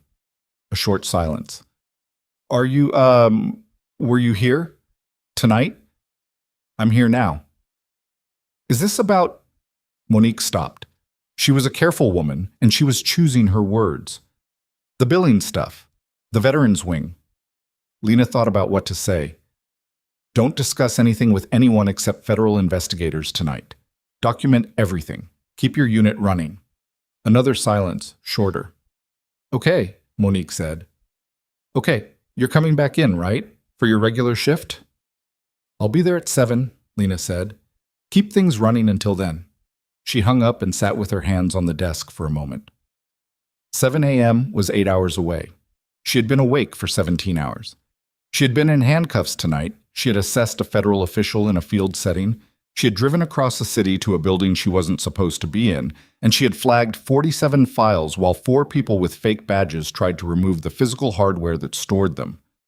She should feel something more dramatic about all of this, she thought. The fact that she mostly felt tired said something about either her constitution or her particular history, and she wasn't sure which. She stood, clipped her badge back to her pocket, and walked to the elevator. The federal processing of the 4 individuals with fraudulent credentials was happening in a sectioned-off area of the lobby when she came down. She walked past it without stopping. The man keeping watch outside had been detained at some point. His post was empty, the vehicles still sitting at their irregular angles at the entrance. She found Carver's team lead, the woman who had met Cade in the corridor, near the main entrance speaking with the hospital's overnight security supervisor. "I'm heading back to the warehouse," Lena said. Agent Carver wants you to stop at the storage facility first, the woman said. They've got the physical documents under federal seal, but there's a question about the medical record boxes, specifically whether they fall under HIPAA provisions that require a clinical professional present for review. You're the only one with both the clinical standing and the clearance. Lena looked at her. I know, the woman said. Long night. What's the address? Granger Avenue Self-Storage, Unit 44 through 47. Federal team is already on site. She went. The storage facility was lit up with portable work lights when she arrived, the fire marshal's vehicles still present alongside 3 federal cars and a van that had arrived with the warrant. The federal team lead on site was a man named Burroughs who shook her hand with the efficiency of someone who had been told who she was and had decided that was sufficient introduction. We've got 6 boxes that are clearly billing records, he said, walking her through. Another 4 that appear to be internal communications. Then there are 3 boxes tagged with patient identifiers that we haven't opened because of the clinical question. The storage unit smelled like dust and the particular chemical undertone of plastic file boxes stored in a confined space. The boxes were stacked neatly, which told her they hadn't been thrown in hurriedly. They had been organized, labeled, arranged by someone who expected to need to access them again. She opened the first of the 3 flagged boxes and looked at the contents. Medical records, patient files, physical copies, with names and dates and treatment codes. She went through the top folder carefully. Gerald Okafor, the man whose record had been accessed 14 times in 6 weeks by Pruitt's stolen credentials.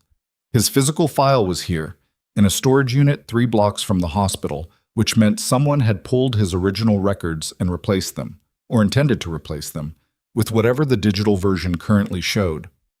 These are originals, she said. The digital records have been modified. These are the unmodified versions. Burroughs absorbed this. How significant is that? For a patient who is deceased and whose file has been used to generate fraudulent treatment claims? She looked at him. His original record is the proof of what actually happened to him versus what was billed. Without this, you have a number in a billing system. With this, you have evidence of exactly what was fabricated and exactly how much money was stolen in his name.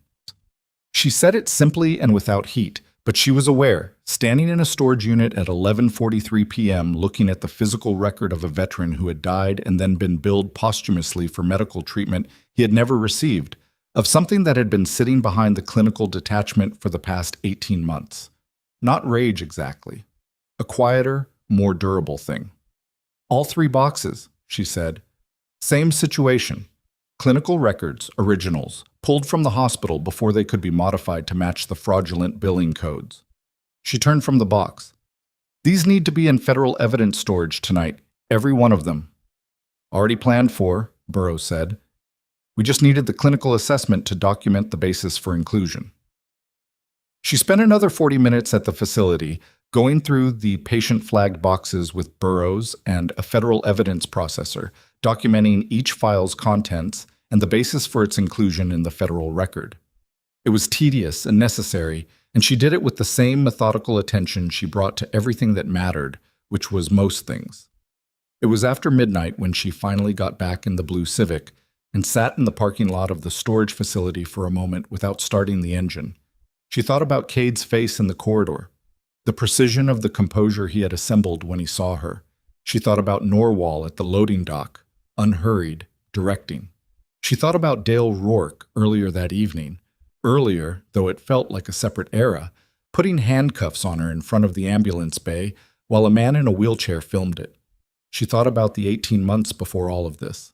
The report she had filed into a compliance office that was itself part of the machinery she was reporting. The follow-up calls that went unanswered.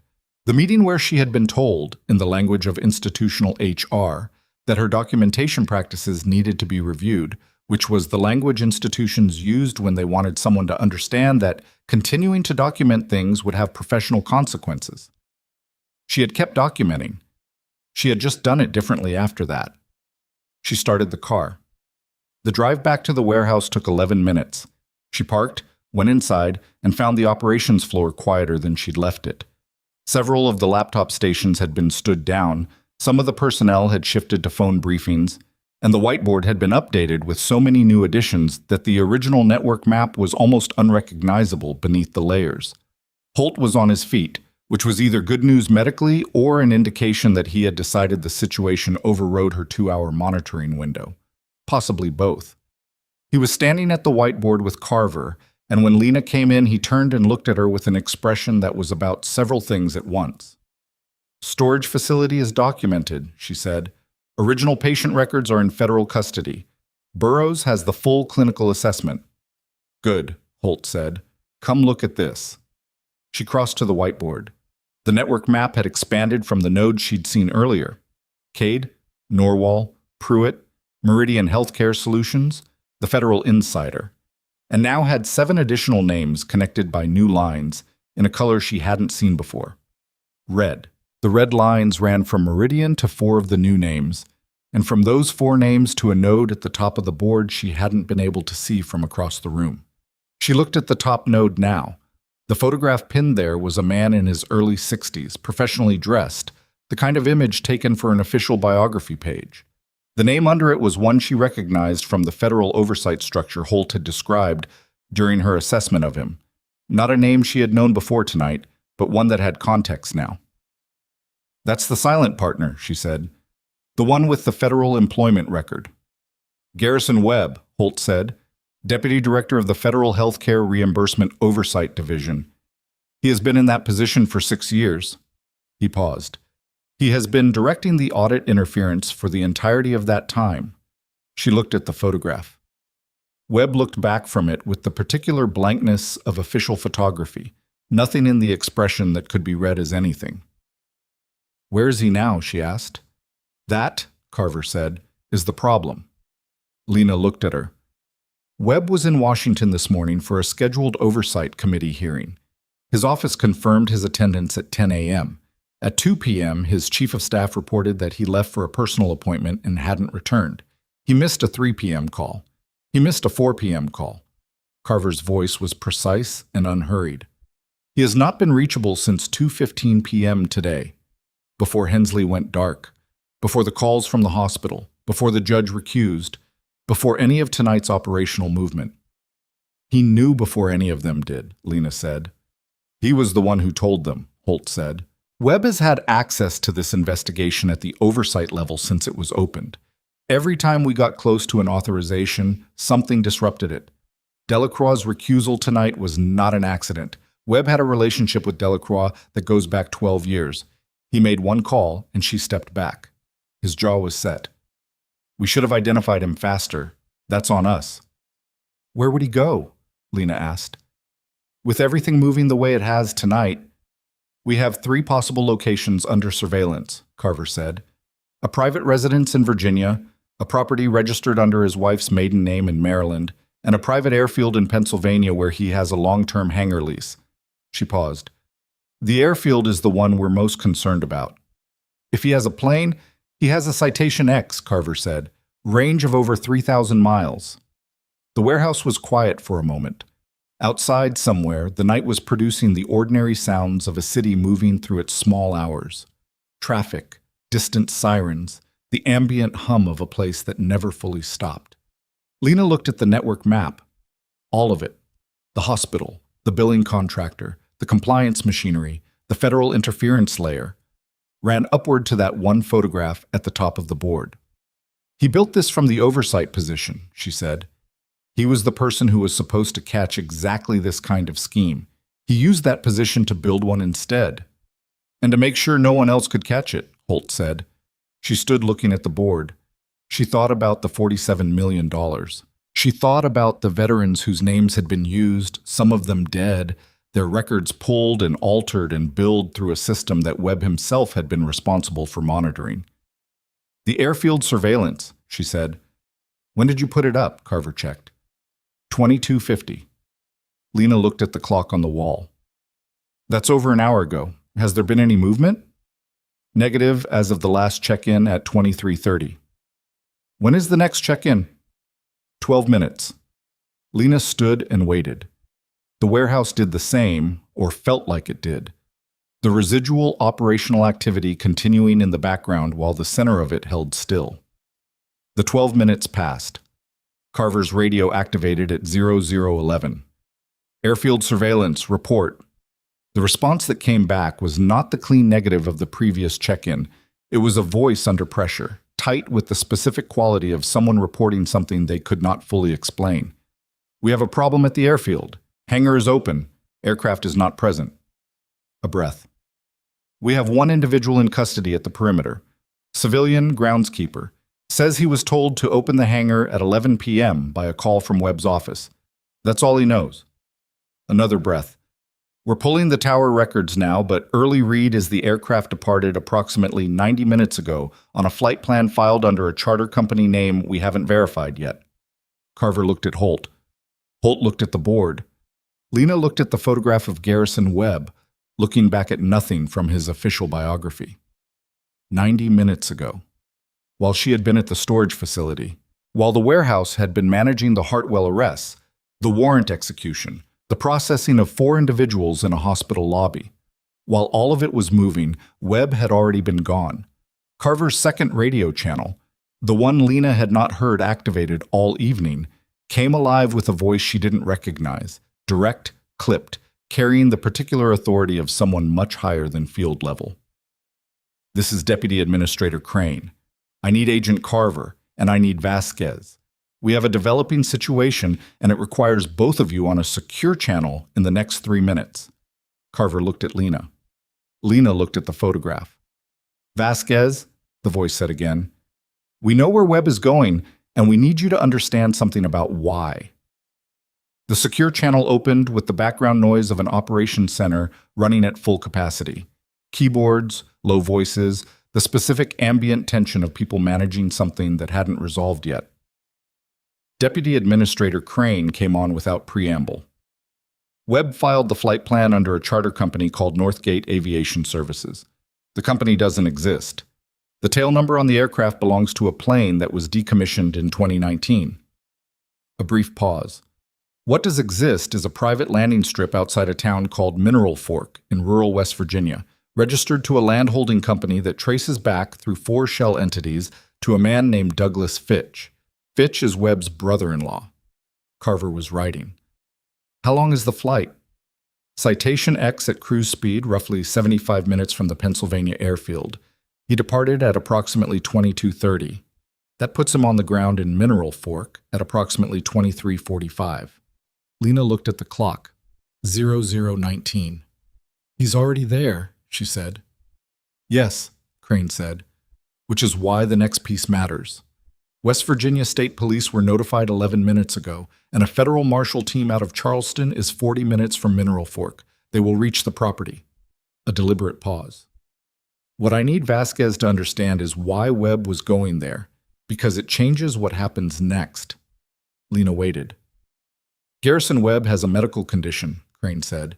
Atrial fibrillation diagnosed 8 months ago. He is on anticoagulation therapy and a rate control regimen. His personal physician is not in West Virginia. The individual at the Mineral Fork property, Fitch, has no medical background.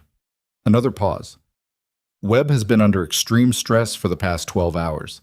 He missed his evening medication. We know this because his pharmacy's automatic refill system flagged an overdue pickup at 1900 hours, and the flag was in a data poll we ran on his personal records 20 minutes ago. Lena understood before he finished the sentence. He's a flight risk who is also a medical risk. The Marshal team is law enforcement, not medical. If Webb is in cardiac distress when they arrive, you need someone who can manage it. I need someone who can assess it, manage it if necessary, and make sure the arrest doesn't become a medical emergency that complicates the federal processing. Crane's voice was direct. I know what you've already done tonight, Vasquez. I'm asking anyway. She looked at the clock again. 40 minutes for the Marshal team. She was in Crestwood. The drive to a private airfield in the right direction, plus a federal transport flight in a fast aircraft. How quickly can you get me airborne? She asked Carver. 20 minutes to the airfield, 10 minutes to prep. We have a King Air on standby. Carver paused. Flight time to Mineral Fork is approximately 45 minutes. That puts me there around the same time as the Marshals. Give or take. She thought about this for 3 seconds. She was running on no food and 18 hours of continuous wakefulness, and her hip was bruised purple under her scrubs. She was also, she recognized, not going to say no. "Get the King Air ready," she said. She used the 20 minutes to the airfield to eat. Someone produced a sandwich from somewhere in the warehouse, the kind of thing that had been sitting in a refrigerator long enough to be uninspiring, and she ate it in the car with the particular gracelessness of someone who had stopped caring about the experience of eating and needed only the function of it. She drank a bottle of water. She went through the medical kit Carver's team had restocked and confirmed what she had and what she might need for an anticoagulated patient in AFib under stress. The King Air was a turboprop, faster than it looked, and the two federal agents already aboard when she arrived said nothing to her when she got on, which she appreciated. The flight to Mineral Fork was 43 minutes. She spent most of it with her eyes closed, not sleeping but doing the specific kind of rest that her military background had taught her was possible in the gaps between what a situation required. Not recovery, just a temporary step back from full expenditure. She thought about the moment in Cade's corridor, the way he had set the laptop bag down carefully, the composure he had assembled and worn like something fitted, right up until the moment it was no longer useful and he had let it go. She had seen that particular surrender before, not often, but enough to recognize it. The moment when someone who has been managing a constructed reality for years meets a reality they can't manage, and something in them simply stops trying. She thought about the 18 months. She thought about Gerald Okafor's physical file in a storage unit. She was not a person who needed the world to tell her she was right. She had spent most of her adult life in circumstances that didn't offer that kind of validation, and she had learned to work without it. But there was something she allowed herself to acknowledge in the air above West Virginia at 1 a.m, and knowing that the paper she had generated quietly and patiently in a compliant system designed to bury it had survived, that it was now federal evidence, that it had mattered. The landing strip at Mineral Fork was rough and short, and the pilot put the King Air down on it with the focused competence of someone who had landed on worse. The Federal Marshal Team's vehicles were already at the property when they arrived. 2 SUVs parked on a gravel drive outside a farmhouse that had the dark, settled look of a building that had been here a long time and expected to outlast everything around it. The lead marshal, a woman named Delaney, met Lena at the edge of the drive. "He's inside," Delaney said. Fitch answered the door, didn't resist. "Webb is in the main room. She paused in a way that medical people recognized immediately. "He's not well." Lena went inside. The farmhouse interior was what she expected. Plain, functional, the habitation of someone who used a space rather than curated it. Garrison Webb was sitting in a chair near the fireplace, which wasn't running, and he was the color of old concrete. His breathing was slightly labored, not dramatically so, but enough. His hands, resting on his thighs, had a faint tremor. He looked at her when she came in. His eyes were fully alert, which was something, but what was in them was not the blankness of the official biography photograph. It was the look of a man who had run a very long way and had arrived somewhere that was not what he had hoped. She crossed the room, crouched in front of him, took his wrist. His pulse was fast and irregular, the irregularity of atrial fibrillation rather than the more dangerous arrhythmias, but fast enough to be concerning given the stress load and the missed medication. "When did you last take your metoprolol?" she asked. "This morning," he said. His voice was thin but controlled. "And the anticoagulant?"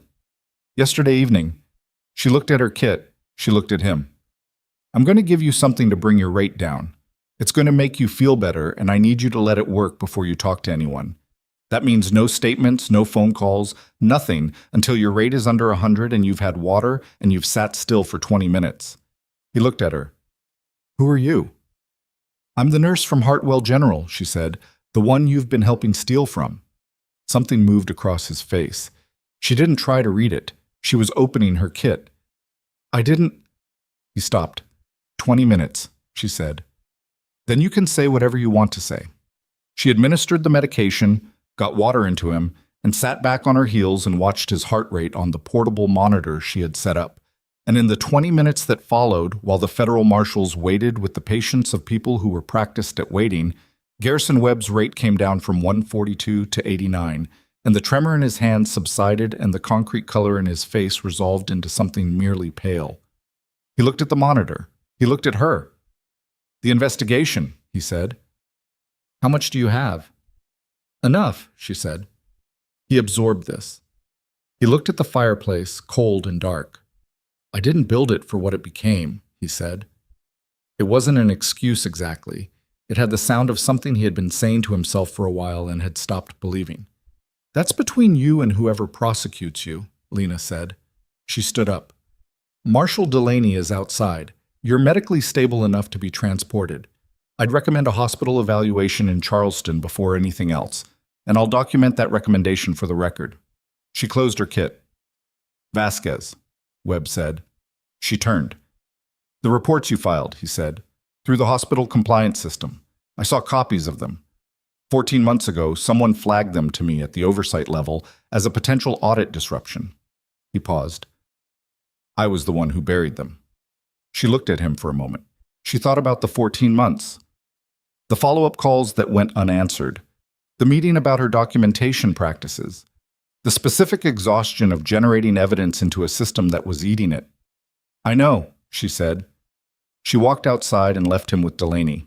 The drive back to Crestwood took 2 hours in a federal vehicle with one of Carver's agents at the wheel and Lena in the passenger seat, with her eyes directed at the dark road and her mind moving through the shape of everything that had happened since 5:45 yesterday morning.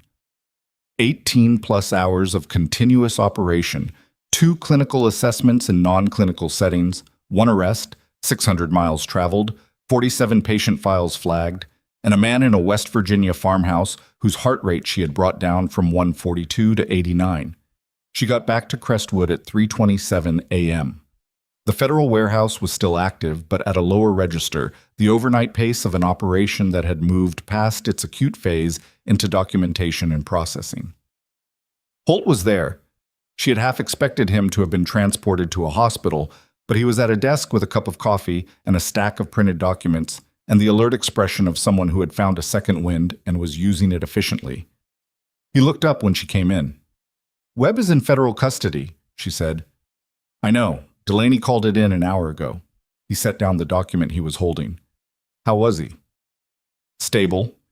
He needs a cardiology consult in the next 24 hours. She sat down in the nearest chair, not because she chose it, but because her legs made the decision. He's going to cooperate. Yes, Holt said. He is. He looked at her for a moment. You should sleep. I have a shift at 7. Vasquez. I have 19 patients on that ward, she said. They didn't do anything wrong, and they deserve competent care. He looked at her with an expression that mixed exasperation and something else she couldn't quite name. You will get a few hours of sleep first. I'll make sure there's someone to cover the first part of your shift if you need the time. That's not negotiable. She was too tired to argue with something reasonable. Fine. She slept on a cot in the warehouse back room for 4 hours. It was not comfortable, and it was also the deepest 4 hours of sleep she had had in recent memory, the kind that only happened when a body had been pushed far enough past its reserve that it stopped pretending it had a choice. She woke at 7:38. She was 38 minutes late for her shift. She went anyway. The hospital was different when she walked in. Not visibly. The clinical machinery was running, the day shift was moving through its routines, the patients were being seen. But there was something in the air that Lena had learned to read over years of working in institutions. A specific texture of altered awareness, the way a place felt when the people inside it knew something had shifted, even if they didn't yet know exactly what. Monique was at the charge desk when Lena came in, and she looked at her for a long moment without speaking. You want to tell me what happened last night? Monique said. Not yet, Lena said. Tell me about my patients. The next 4 hours were ordinary in the way that all clinical work was ordinary. Methodical, physical, small decisions made continuously, the specific demands of 19 individual people who needed things that had nothing to do with federal investigations or storage facilities or flight plans filed under non-existent charter companies. She changed a dressing on a post-op wound that was healing correctly. She caught a medication discrepancy in a chart before it became a problem. She sat with an 81-year-old veteran named Harold Trent for 12 minutes because he was scared about a procedure scheduled for the afternoon and he didn't have family coming in until evening, and 12 minutes was what she had, so she gave it. She was not graceful about all of it. She was short with a supply tech who brought the wrong size catheter. She wrote a note in a chart with handwriting that was worse than usual because her hand was tired. She forgot, twice, to follow up on a non-urgent call from a family member and had to apologize for the delay. She was not a perfect nurse. She was a present one, and that morning it was enough. At 11:45, Carver came to the ward. She came in civilian clothes, and she waited at the entrance until Lena saw her and came over. They stood near the window at the end of the corridor with the noise of the unit running behind them. "Charges," Carver said, without preface, because Lena didn't need one. "Richard Cade, federal fraud, conspiracy, obstruction of a federal investigation, abuse of administrative authority. Sandra Pruitt is not being charged. She's cooperating as a witness, and the evidence confirms her credentials were stolen. Frederick Norwall, federal fraud, conspiracy, accessory to obstruction. 4 counts of fraudulent billing on individual veteran accounts as a named co-conspirator with Meridian Healthcare Solutions." She paused. "Dale Rourke, unlawful detention, civil rights violation under color of law, obstruction of a federal investigation. The footage from the ambulance bay, including the man in the wheelchair's phone video, has been formally entered into the record. The Office of Professional Responsibility has opened a separate administrative proceeding." Lena had known most of this was coming. Hearing it stated in sequence was different from knowing it was coming. It had a weight to it that she sat with for a moment. "Meridian Healthcare Solutions," she said. "Federal seizure order executed at 6 a.m. The company's assets are frozen. The 3 executives named in the billing scheme, including the individual Webb brought in as the silent partner in the reimbursement pipeline, were arrested this morning. Total fraudulent claims being audited now, but early estimate from the forensic accounting team is between $47 and $62 million. Carver paused. Most of it came from veterans' healthcare reimbursements. Some of the accounts used were patients who had died. The oldest fraudulent claim dates back 4.5 years. 4.5 years. Webb had been in his oversight position for 6. The scheme had been running for most of his tenure. He hadn't built it, he had said. Lena thought about that and decided it was probably partly true and almost entirely irrelevant. "Webb?" she asked. "Cooperation agreement and negotiation. He'll face federal charges regardless. The cooperation affects the scope and sentencing, not the fact of prosecution. Conspiracy, fraud, obstruction, abuse of federal office." Carver met her gaze steadily. "He is not walking away from this." Lena nodded once. "The affected veterans," she said, "the ones whose accounts were used, whose records were altered. The forensic team is working through every account. The original physical records you pulled from the storage facility are the baseline. They'll be used to establish what each patient's actual treatment history was versus what was billed. Where there are discrepancies in benefits or coverage that resulted from the falsified records, those will be corrected." Carver paused. "It's going to take months, but it will happen." Gerald Okafor's file. Harold Trent in room 7, afraid about his afternoon procedure. The 23 patients she had flagged last night and the hundreds of others she hadn't personally touched, whose names had been run through a billing system like an accounting exercise. "Good," she said. It wasn't enough of a word for what she meant, but it was accurate. Carver reached into her jacket and produced an envelope. "This is formal documentation of your clearance in the federal record, your role in the investigation, the nature of your work over the past 14 months, and the federal assessment of your conduct throughout. It's for your personnel file here, and for any proceeding that comes from Rourke's actions last night." She paused. "Holt also asked me to give you this verbally, because he said he wanted you to hear it stated rather than just read it. Your documentation was the foundation of this case. Everything else we built on what you generated inside this hospital over 18 months. Without it, we had a billing anomaly. With it, we had a case." Lena held the envelope and looked out the window at the end of the corridor. The Crestwood skyline was modest and gray under a November overcast, the kind of day that didn't offer much in the way of visual drama.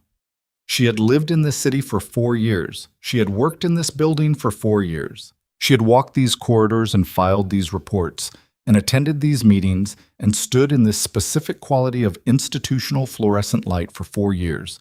And for most of that time, she had been doing something she could not tell anyone about, and waiting for a process she could not control to reach a conclusion she was not guaranteed.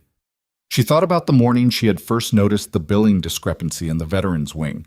She had been doing chart review on a patient who had already been discharged, following up on a treatment authorization question, and the billing code didn't match the treatment record, and she had thought, that's probably an error. She had flagged it as probably an error. She had gone home. She had come back the next morning and pulled 3 more charts, because she was the kind of person who, once she saw something, couldn't stop looking until she understood what she was seeing.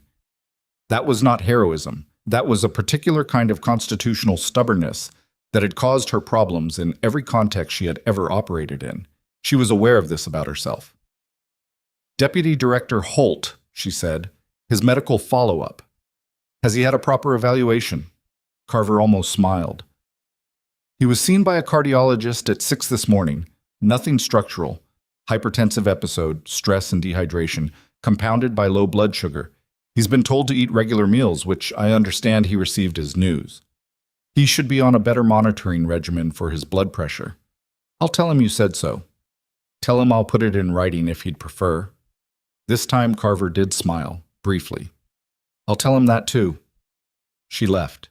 Lena put the envelope in her locker and went back to her patients.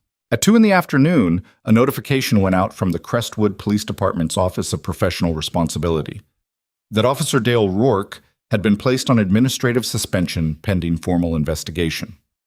It was the kind of notification that the department issued in dry institutional language that told you nothing about the texture of what had happened, and it went out on a public-facing page that most people never checked. The man in the wheelchair, his name was Victor Solanas, a 47-year-old outpatient rehabilitation patient who had been sitting outside Hartwell General for the 3rd time that week because the afternoon light was better there than in his room, and he liked the air, had already posted his phone footage the previous evening. By 2 in the afternoon, it had been viewed over 400,000 times. By the following morning, it would cross 2 million. Lena didn't watch it. She heard about it from Monique, who described it in the particular tones of someone who was processing something that made her both angry and proud simultaneously. Lena listened and said she was glad it was out there and went back to her chart. The hospital's board of directors convened an emergency session that afternoon and issued a statement confirming their full cooperation with the federal investigation. The statement did not mention Cade by name. The board's legal counsel, Lena suspected, had advised against it. It was the kind of careful, self-protective institutional language that organizations produced when they were trying to distinguish themselves from the people they had employed and overseen, and it satisfied exactly no one. 2 days later, a different kind of communication came. Not a statement. A letter on federal letterhead addressed to Lena Vasquez, RN, and hand-delivered by a federal courier to the hospital's administrative front desk. It was from Deputy Director Marcus Holt. It ran 3 paragraphs. The first paragraph was formal, the federal record, the documentation, the official commendation. The second paragraph was less formal and said, among other things, that in 22 years of federal investigative work, he had encountered people who documented things they were not supposed to see, and filed reports that disappeared and kept going anyway, and that the number of such people was smaller than anyone would like to believe. The third paragraph contained a question rather than a statement. It asked whether she had considered at any point whether her skills and her particular way of moving through situations might be applied in a broader context than a single hospital ward. It mentioned that a new division focused specifically on healthcare fraud affecting military and veteran populations was in the process of being established. It mentioned that the division would need people who understood clinical environments from the inside. It said the question was open and there was no urgency, and she should think about it for as long as she needed. She read it twice. She folded it and put it in her locker beside the envelope from Carver. She thought about it for 4 days. On the 4th day, she came in for her morning shift and found Harold Trent already awake when she did her first check, which was unusual for him. He was sitting up in bed with the lamp on, reading something on a tablet his daughter had brought. He looked better than he had the week before. The procedure had gone well, and he was moving toward discharge in the next day or two. "You look terrible," he said when she came in. He said it in the affectionate, blunt way of someone who had been around long enough to have stopped performing social lubrication. "Thank you, Harold. You been sleeping?" "Somewhat." "Somewhat," he repeated with the skepticism of a man who had served 23 years in the military and was familiar with the way people in operational roles describe their rest. "You should sleep." "I'll sleep when things slow down." He looked at her over his reading glasses. "They don't slow down," he said. "You just get better at resting in the gaps." She stood at his bedside and thought about that. She thought about the 4 hours on the cot in the warehouse. She thought about the King Air flight to West Virginia with her eyes closed. She thought about the specific skill of being present in the gaps rather than burning through them. "You're going to be discharged in 2 days," she said. "How are you feeling about going home?" "Good," he said. "Scared. Both." He set down the tablet. "My wife's been gone 4 years. The house is—" He paused. "It's fine. I manage." "Is there someone who can check in on you the first week?" "My daughter's coming. She's got 3 kids and a job, so she can't stay long, but she'll come." He looked at Lena with the directness of someone who has earned the right to look at people directly. "You going to be here next time I come in?" She thought about Holt's letter. She thought about the 18 months and the 4 years and the 8 years before Crestwood. She thought about the $62 million and the veterans whose files were being corrected one by a forensic accounting team that would take months to finish the work. "I'll be here for a while yet," she said. It was true. It was also not the complete answer, but Harold Trent nodded like it was the one he needed, and she adjusted his chart and moved on to the next room. Frederick Norwell surrendered his medical license 16 days after his arrest, before the licensing board's formal proceedings were completed. Richard Cade was denied bail at his federal hearing on the grounds of flight risk and remained in custody pending trial. Garrison Webb entered a cooperation agreement and was transferred to federal protective custody, which was its own kind of prison. The 4 individuals with fraudulent credentials who had entered Hartwell General pleaded to federal impersonation charges within the month. Dale Rourke was formally terminated by the Crestwood Police Department 3 weeks after the footage crossed 2 million